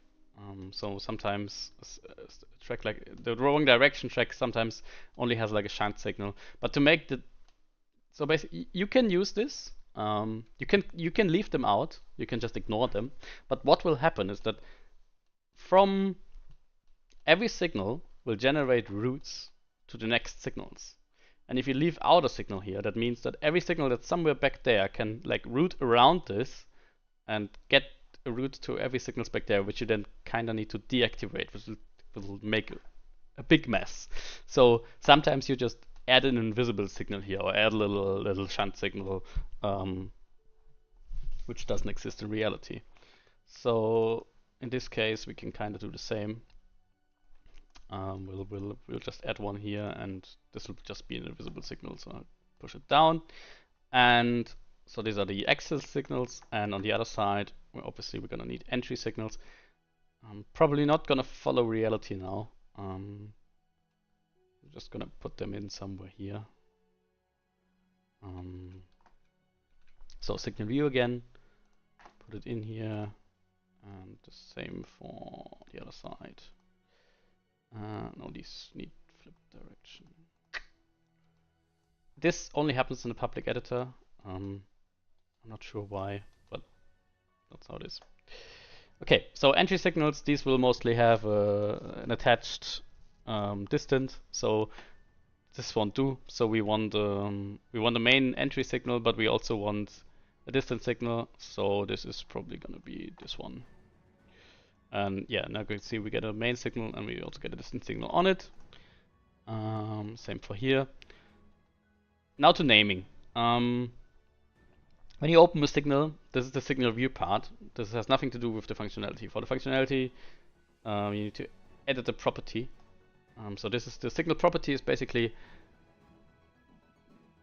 every information that it needs to function are in here, because the view is separated from the property, so the property can work far away and the view doesn't need to be loaded.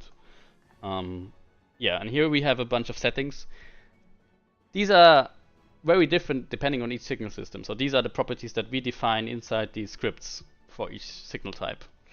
The gems are mostly all in one, so I can pick here, is it a KSAS, is it an HV, is it an HL, or like an LSB only signal.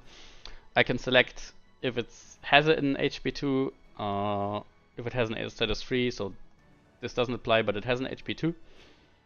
And pass request status 1 is fine. And now we can give it a name, so we can call this like, I think this is Marburg, and then call this one like H1, and on display, the H1 should then display on the plate. And let's copy this real quick, because we can do this on the other side. And call this one H2. So these are mainline signals. You also sometimes want shunt signals, but shunt signals shouldn't behave like mainline signals. Shunt signals shouldn't appear on the HUD. They should only be active when you're on a shunt route. So we have running shunts for those, which will only be a destination signal when you go to them. You do the same process, so you add a view, you snap it to the right location, and then you obviously add, let's add a ground shunt, so hello little ground shunt. And important here is that you change the signal type to running shunt. So these are often named after the track or junctions, so they're gonna be like 101 Roman 1. Depends. You need plans for that to name them correctly. So what else? No, I think this is good fun. Actually, let's add some signals there so we can show. So I'm gonna add a few signals on the other end of the track here, so we can see them in routing and see how that works. So don't have enough track here, so I'm gonna place them just here somewhere. This will be direction, and these will be exit signals again. And because this works on occupancy, you can kind of just combine all signal systems. But obviously, if you have signals that depend on the other to know what the aspect of the next signal is, you kind of need to have the same signal system. If this one like asks if the next one is an HB2, the American signal won't ask if the next one is an HB2. It'll ask if the next one is a yellow or a red, which makes this a little more complex. But I'll explain more about that in a second. So we can put this in here, and we'll call these. This is gonna be P1.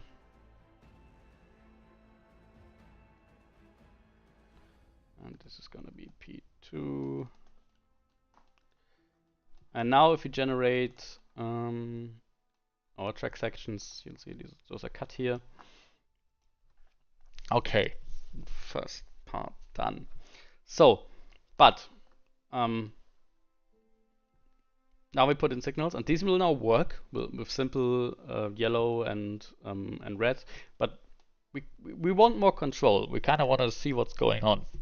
So if I now pick one of these signals back here, so for example, if I pick this signal, by filling the track sections, this will also have a route table now, which is basically every route from this signal to whatever signal it can go to. And I can edit the property again, and now you'll see I have 3 routes, because if I open the map,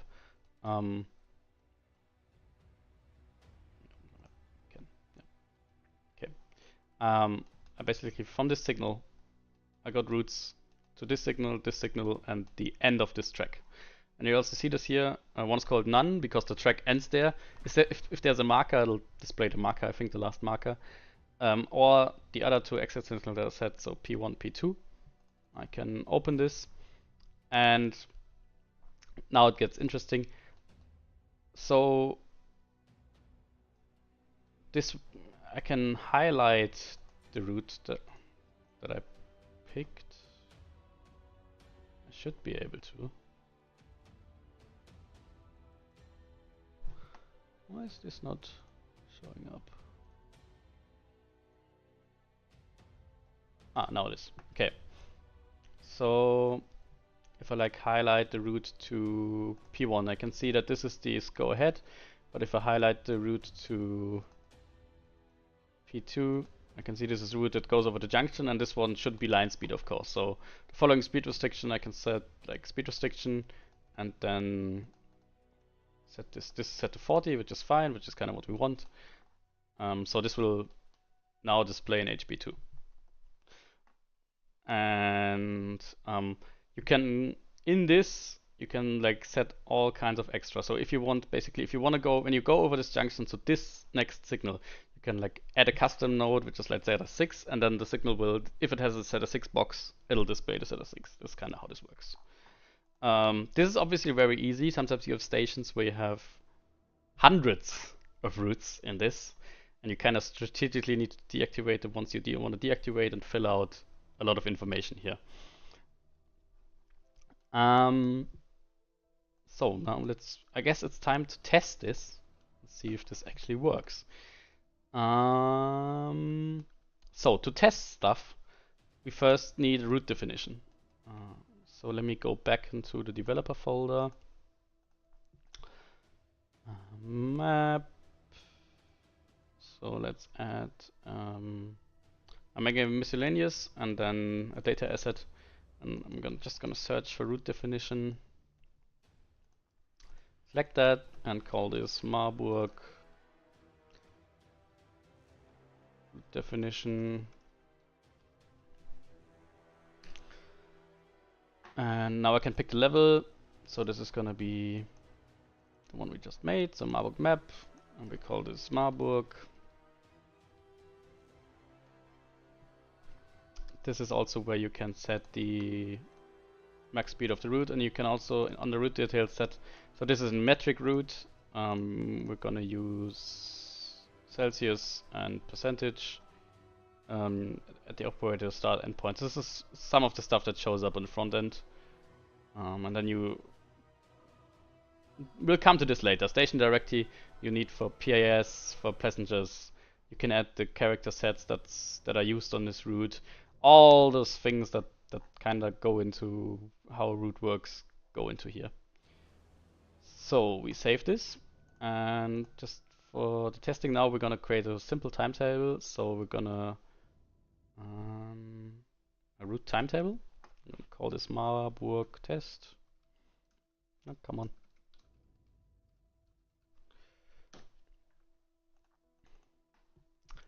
And here on the route, we need the route definition. So Marburg route definition. Set the version 2.7, the newest one.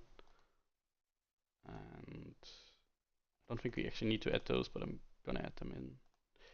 It's just to set the managers that are used. A lot of this stuff is for service mode, but we're just gonna make a simple timetable now. We create a new formation. So this is the train. So just gonna call it our train.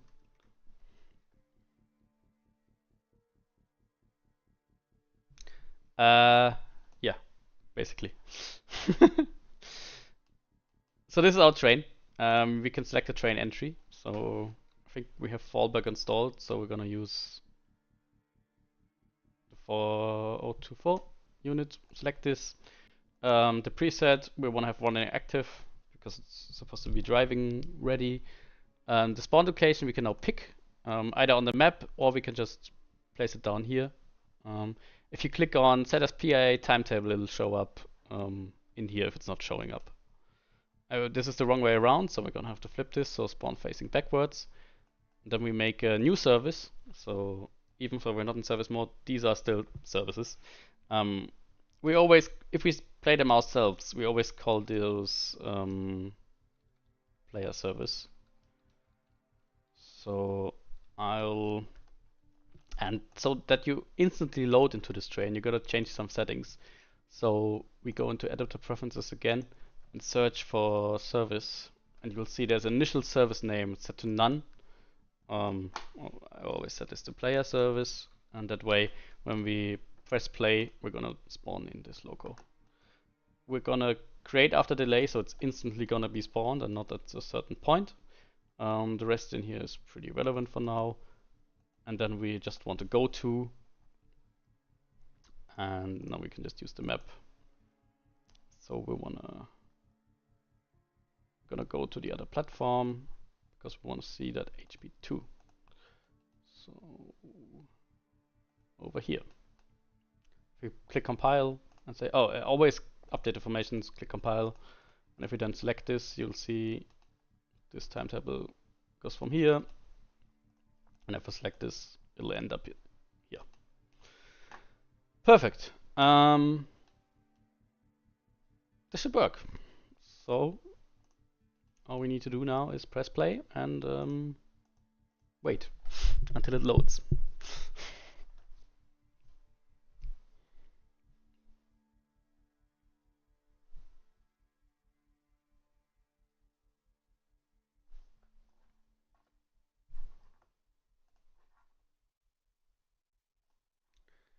Okay, this loaded quickly. So now here we are. There we are. So we signaled across. We get an HP2, and obviously we are 0 because the next signal will be red. So let's drive this just to test it. Because we also want to test the new track that we laid. Let me make this a little bigger. Oh no.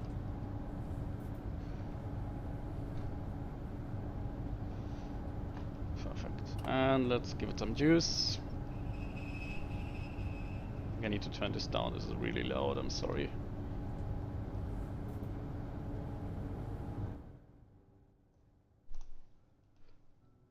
And let's go. There's a little shunt signal.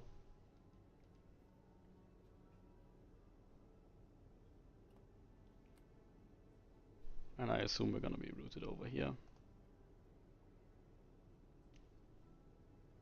And all of this track was used, all of this we built with the track rule 40, so it's all gonna be set to 40 kilometers an hour.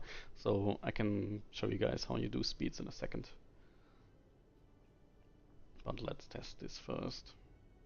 But it should ought to work. So we're going over this, and this will ease us into the junction that into the east, super elevated track that we did earlier. Oh, there's quite a bump, so we didn't quite do anything. We can look at PCB in a second. PCB is pretty easy.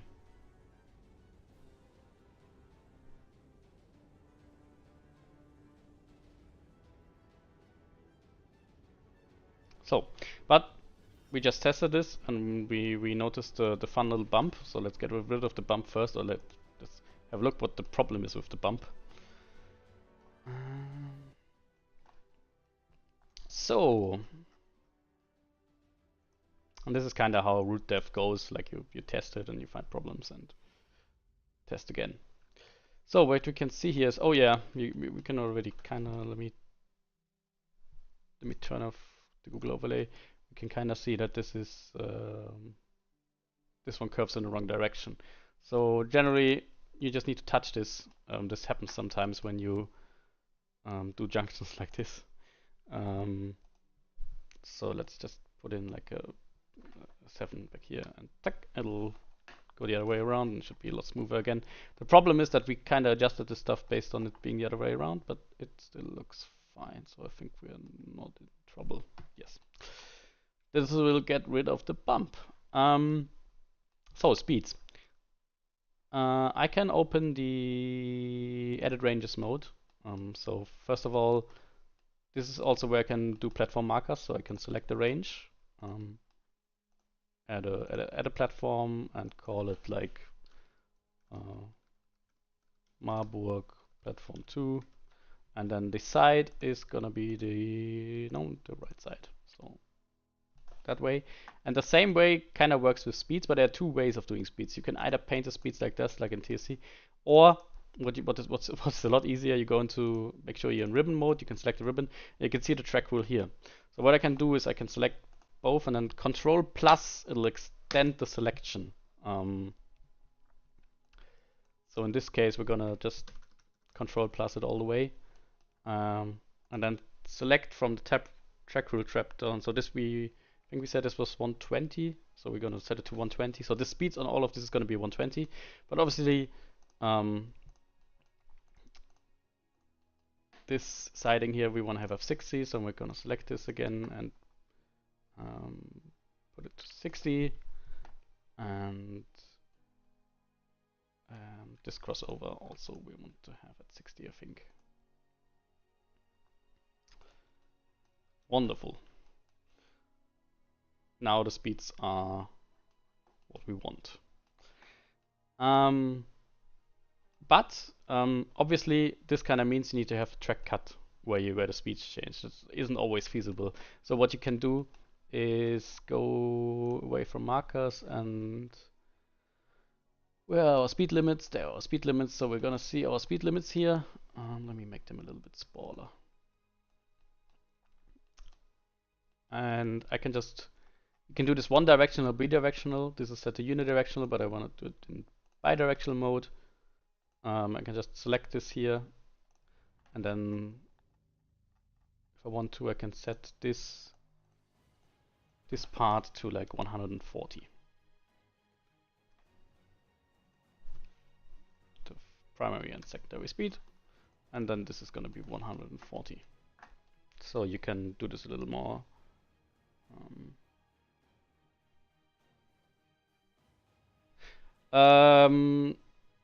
In the editor, you can use the trains that you own, basically. So PZB magnets. Inside the rail network, there's also something called network equipment. In here we have PZB, and this is kind of works the same. You have the component model and the view model, and you go back into linkable things, and you just drag in the magnet, and it's important that it's in front of the signal link. So like this, you snap it again, and similar to the other one, you go to edit property, and then the magnet type here you can, so this one has a distance signal, so 1000, 2000 is correct, but you have all different kinds of magnets in here, and then you can make it permanent. You can set overspeed thresholds and certain other cases. So that one is in there, and so we just added basically the magnet is an auxiliary signal. Because we already generated, you can always place them afterwards, but they're not gonna have a filled table. So what's happened with?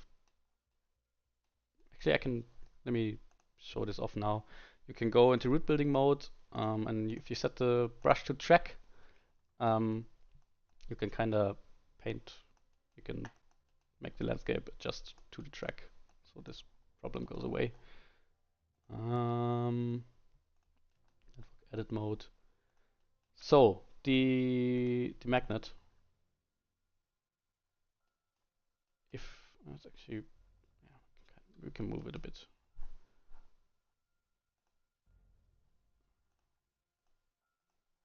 Maybe we cannot. Weird, I'm confused. No, not important right now. Crap, I lost my train of thought. I'm in rhythm mode, that's why it doesn't work. Sorry. Yeah, we can push this to be at the correct location, but the trigger point is always going to be where the link is. So, yeah, so this, if I go into edit property, you're going to see that preceding signals and following signals are empty. So this is not going to function at the moment because it has no connections to the other signals. These lists need to be filled. You can run a command to fill the whole route, like filling auxiliary signals, or you can just right click on it, regenerate signal table, and this will fill up. So now we have a following signal, which is the A1, which is this one. So now this is going to work. Distance signals work the same way. Okay. Where do we go next? Good question.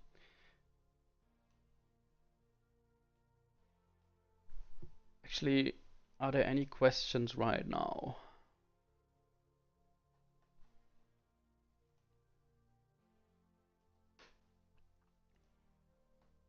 Would be good to know.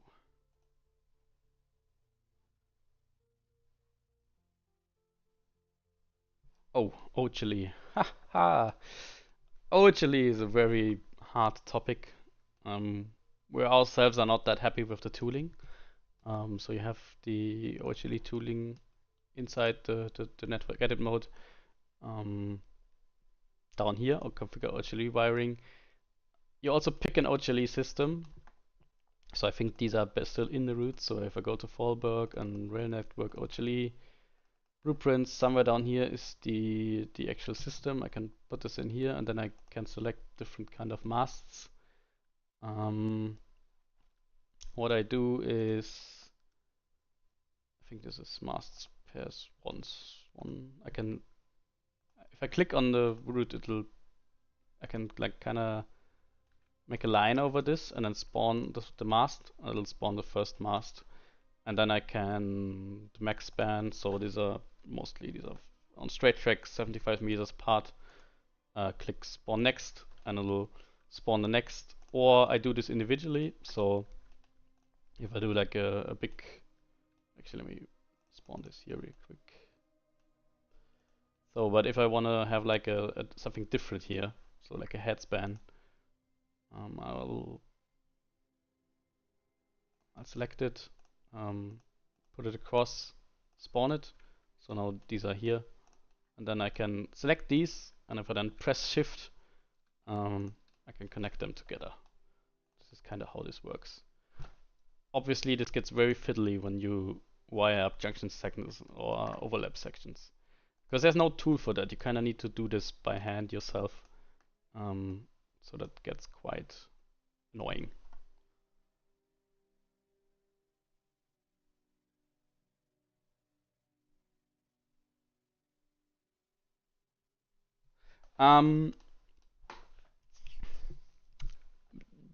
Making your own scripts for signals is quite complicated. We can do that the next time because I need to prepare some stuff for it. But basically what you do is on wherever you are,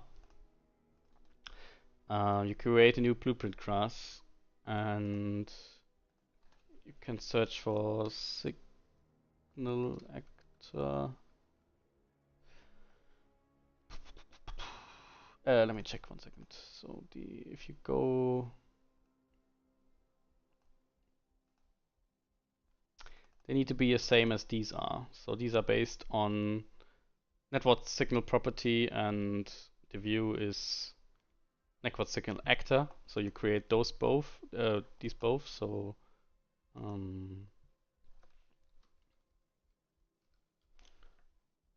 network signal property. So we have my signaling system.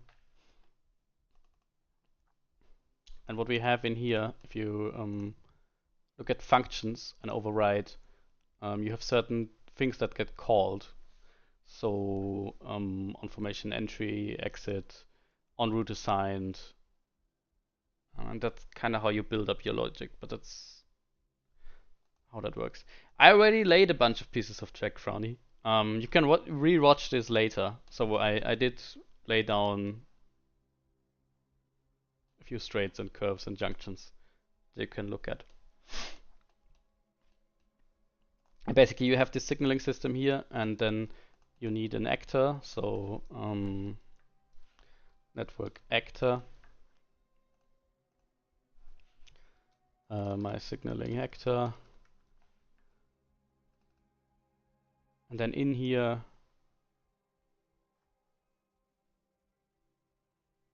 let me find out. Oh god, I forgot how this works.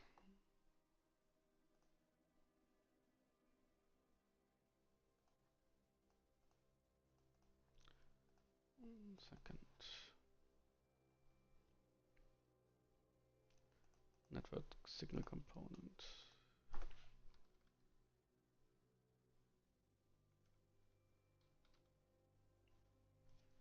Are these not in here?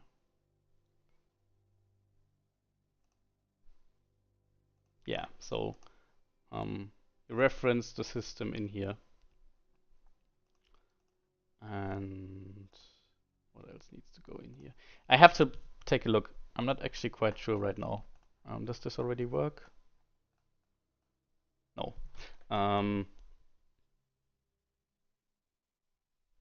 Yeah, I'll need to get some stuff from our, because these are cooked packages. I cannot look in here, and I cannot remember everything from on the top of my head. There's a bunch of stuff that you need to add, which then provides the base for where you script the signaling on top. So you need a signal property, but you're also gonna need a linked property, but I have no idea how it's called, sadly. Yeah, so making signaling system from scratch is very hard. So I would, for the start, the base signaling scripts are not that bad. So I I would start by using these. These are overall, I can explain a bit how these work. So you have the base component, and you have aspects, and these aspects have rules in them. So basically every lamp, so the signal model decides on the aspect, sends that to the signal, and then every lamp has a rule applied, and this depending on the aspect, the lens or the light turns on or off, and then also sends a bunch of extra data. And the signals you have this base idea of these track checksums and occupancy, where you can derive all the information you need to make the signaling system. But scripting a signaling system isn't easy. Like, it's a lot of work, it's quite complex. So I would advise using the already supplied system like I did here.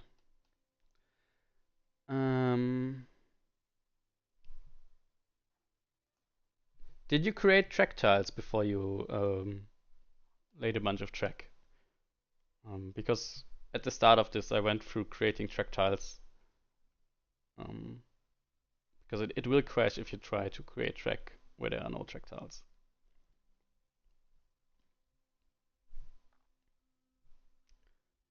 Okay.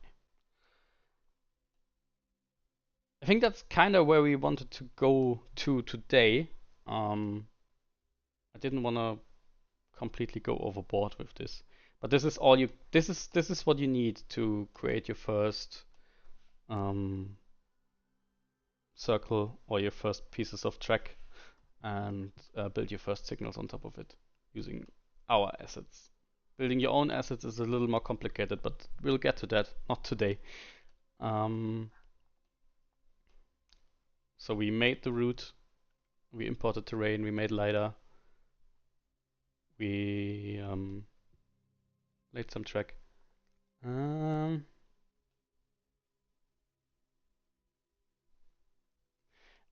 Pretty simple. This magnet has an information entry, so when it senses that the train comes by, all it does is get the train, searches for the component, for the PCB component on the train, and sends the interface, whatever it needs.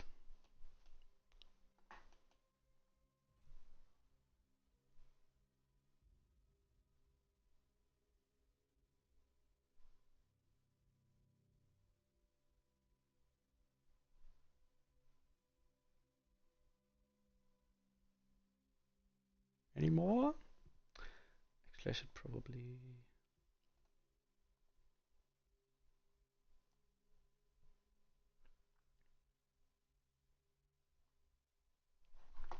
Yeah. So.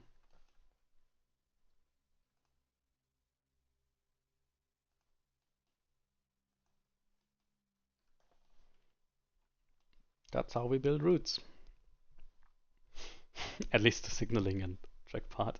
And this was pretty easy stuff. So when the auto tool, for example, doesn't work, you get into all kinds of weird situations. So I can kind of show the cloth easements for a second.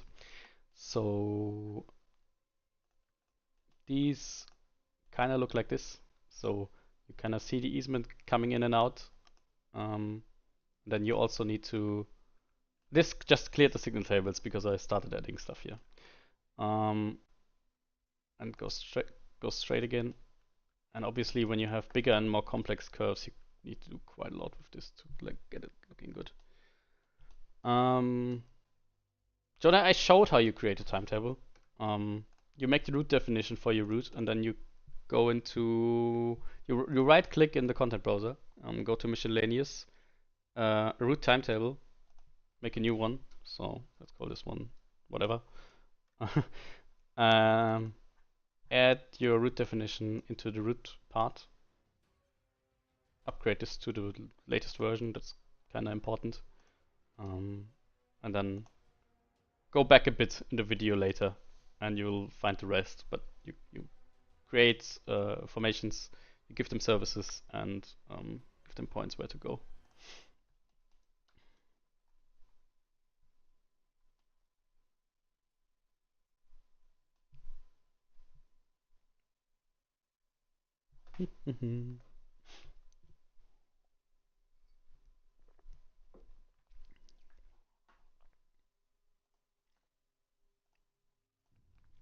Nice. Okay.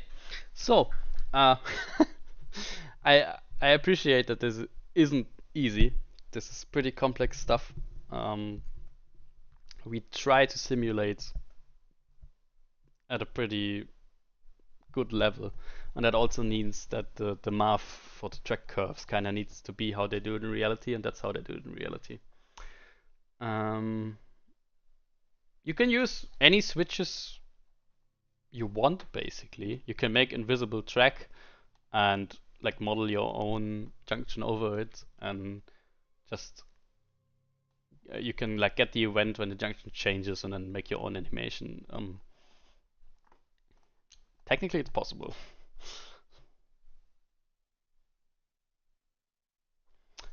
Yeah, this is I mean this is an exported version, so this editor is doesn't like everything is cooked, but this in general is the same editor we use to build stuff in-house.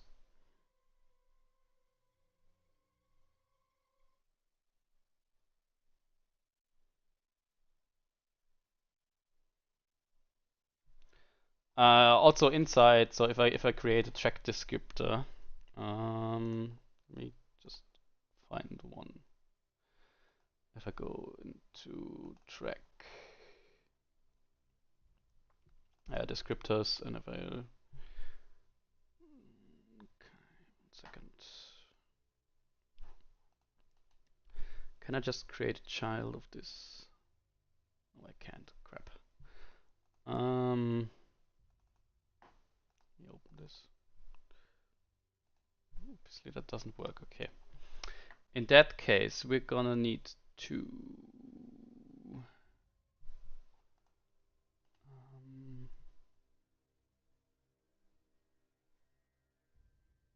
love descriptor asset. So we track descriptor.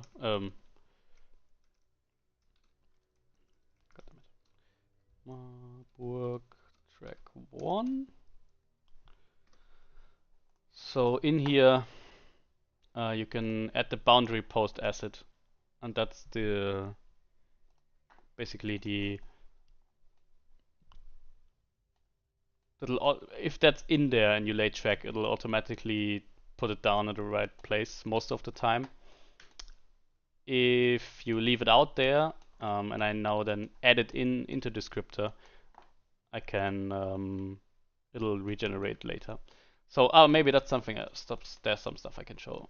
So I just created this descriptor. There's nothing in it, so it's basically an invisible track. So I can put this into the descriptor thing. I can then right click on any ribbon, on any proxy, and replace lost descriptor with Marburg track 1. So this is the one I just created, and it's gonna be invisible track because there's nothing in it. Or I can just pick anything in here that I want. So maybe I want to have like the bridge track. So I can, oh crap, now I can't select it anymore. That was stupid. Making an invisible track is not a good idea because you can't select it anymore. So that's kind of how that works.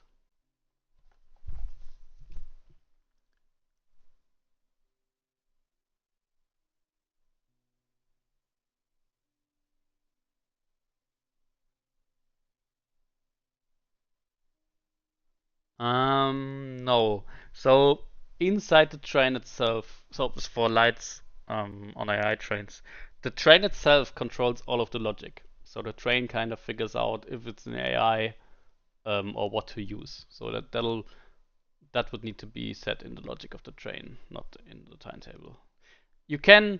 What you can do is add function or add something to the timetable, and then basically inside the timetable tell the train to execute a certain function. There are workarounds to make it happen.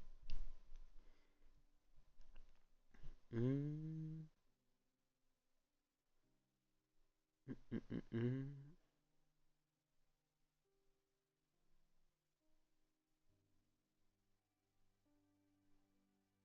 Yeah, so this is the same one we use in-house. It's just that the source code is protected and obviously our assets are cooked, so it's a little awkward to work in, but it's still the same. A few bugs we are aware of and they're being worked on, like a way to cook and publish, then the thing where it doesn't discover some assets for some reason. We are aware.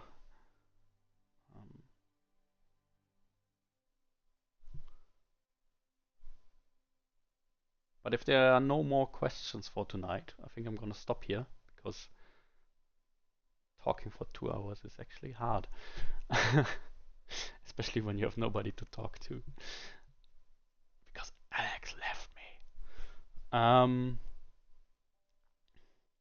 Alright. So depends on how you build the route. If you give the tunnel assets, for example, a certain render flag, then the track will will figure out that there is no snow there. But if often that's not the case, and then you're gonna have to put in a snow occlusion volume or paint it down. Oh yeah, platform. Oh, great idea. Okay, let's do that. So, we have the platform here that we kind of laid down here. So, well, basically, what we do, we have prepared some platform edges that we can just use. So I'm gonna use Vorarlberg. I'm just gonna search for platform, and you see we have like here 380, 550. So these are like common platform heights, or here the Austrian ones. What I do is inside the track tools, we have a tool here, offset spline. You can target the tiles, you can put it in the sinew tiles or the track sinew tiles. I'm gonna put it in here now. The segment length for platforms, this is 5 meters, but 10 meters is fine. And the offset I'm gonna put to 0, 0. Now I drag in the spline into this, not into the world, I want to drag it into this offset spline, so it's in here. What I can do now is scroll it along here, and this will also, maybe let's use a curve just to prove it works. And this will curve it along perfectly. That's because this asset is made to fit at the right. So, but if I want to do this myself, I can pick the track along, and before you export it to use it in like 3ds Max or stuff, you need to convert it to like a static mesh. So because otherwise, because this is all rendered, this is not static. You right click, you convert this to a static mesh, and now if I select the platform as well, I can right click. Where's my merge?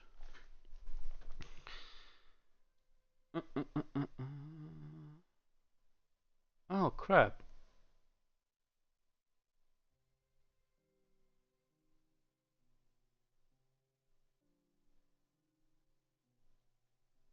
That might be a bug.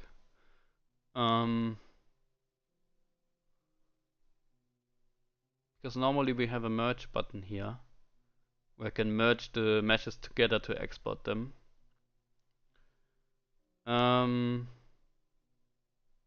No, you always need to create a junction and then get rid of the rest. But as I said, you can get rid of the junction motors in the track descriptor for the time you're placing it, so it doesn't always spawn stuff. Otherwise, the math just doesn't work out. Like connecting two straight. If someone comes up with a function that kind of calculates how to curve tracks together and perfectly align them, give it to me.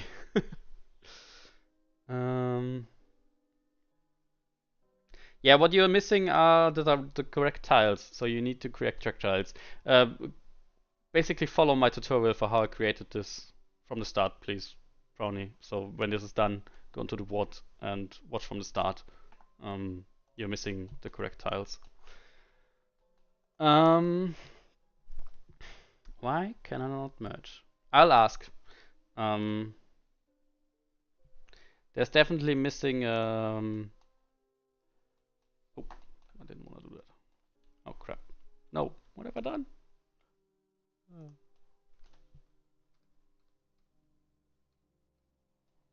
That was weird.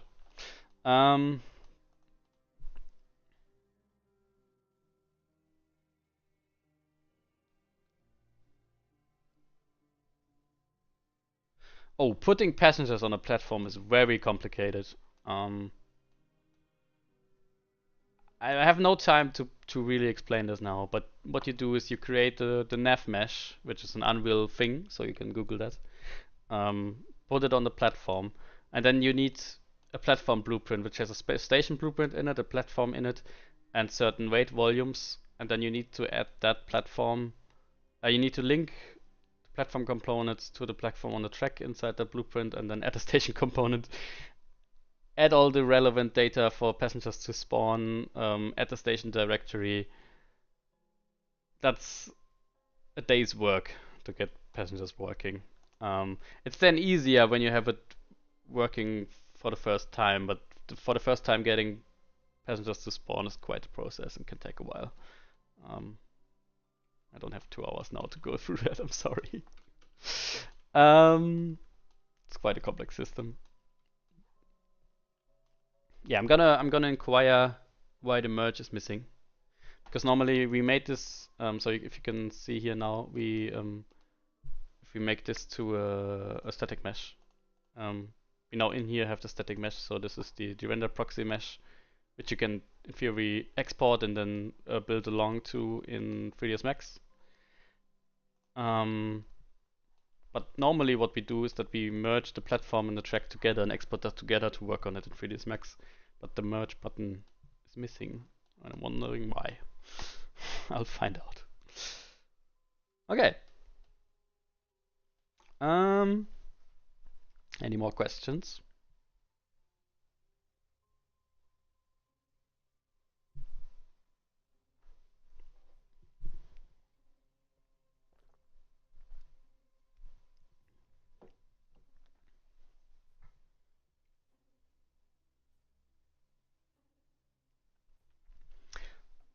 Bolt, I built this whole little track segment here with junctions and stuff earlier. What you need to do, okay. Yeah, basically you're probably always in proxy mode, so you always select like the proxies, but if you want to build track, you go up here, you go into ribbon mode, and there you can select the individual pieces.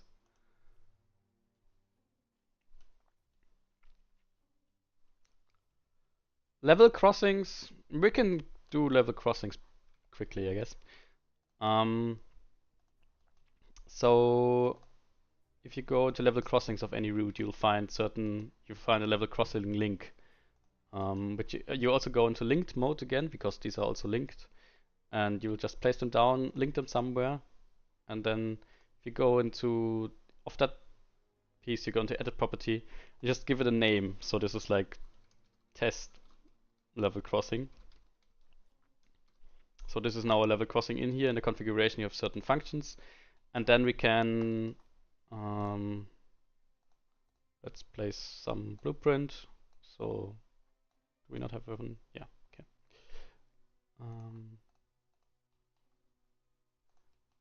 Can place one of these, and we're gonna give this the same name here, but I just forgot what name I've given this. 1 second. Test level crossing. Copy that out. Go back to the level crossing asset, and then there's also a level crossing name in here, and that will then function. So if I let me real quick. So the timetable I made. If I change this name, I won't spawn in this train anymore, and this train will then act as an AI. Oh crap! I killed the signals. I forgot. Save.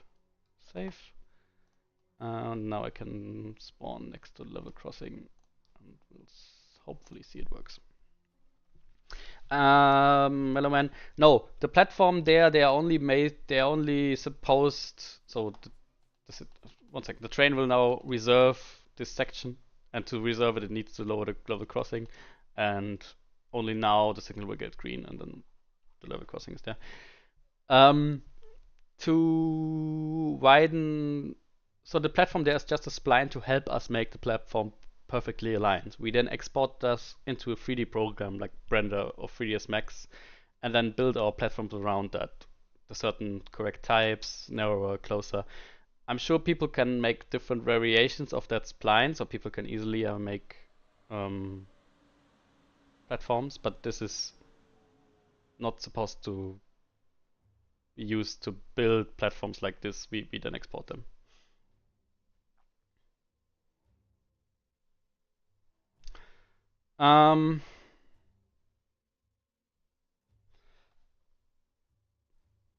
In timetable mode,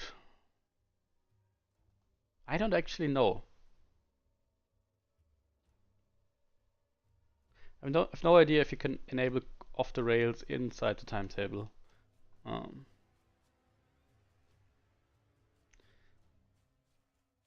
No, this is not. So this editor doesn't procedurally generate platforms because we build them ourselves. Oh, true. Yeah, sorry. Someone is more clever than me in the chat. There's the off the rails environment somewhere here. Yeah, here. You can click this in the root definition, and now this will be an off the rails thing.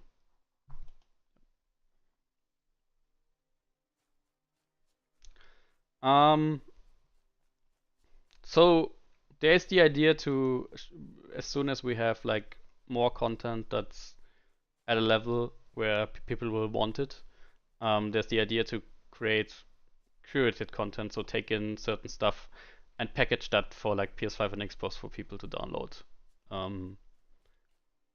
But there's no real plans yet on how that's gonna work, but we'll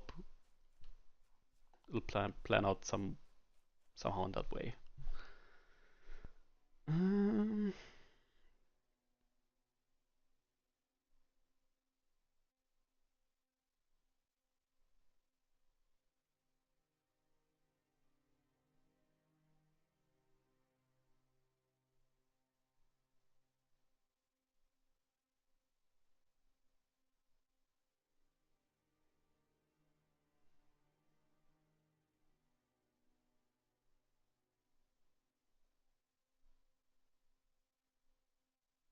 Okay. I guess we're gonna end the stream now. For now, I'll be back. Probably next time with either making stations work, so passengers and stuff, or have a lot, or look like how to train making. I guess it's not my department. I could explain it, but that there are other people who are better suited for that. They'll hopefully turn up. So Alex, I'm sure we'll see what people want to see, and we'll see what we can do. But trains are also pretty complex. So we'll cut this up into certain YouTube videos probably, so you can rewatch this, and so that everybody can get the information at any time. And if you have specific questions, it's probably best to just ask on Discord. If you send me a DM, I'll try to respond.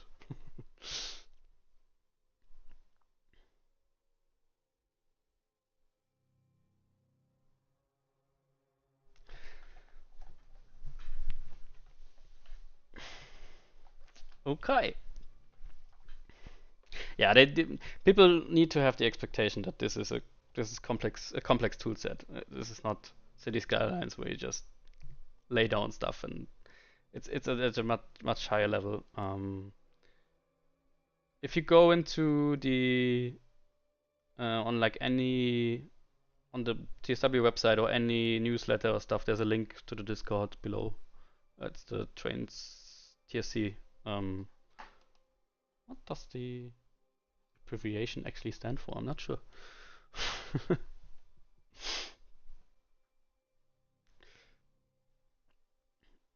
Train community, yes. And on the right side there will be a DTG Lukas. That's me, and that's the person you can send a DM to regarding any editor questions. Unless there are hundreds, I'll try to answer them. Perfect.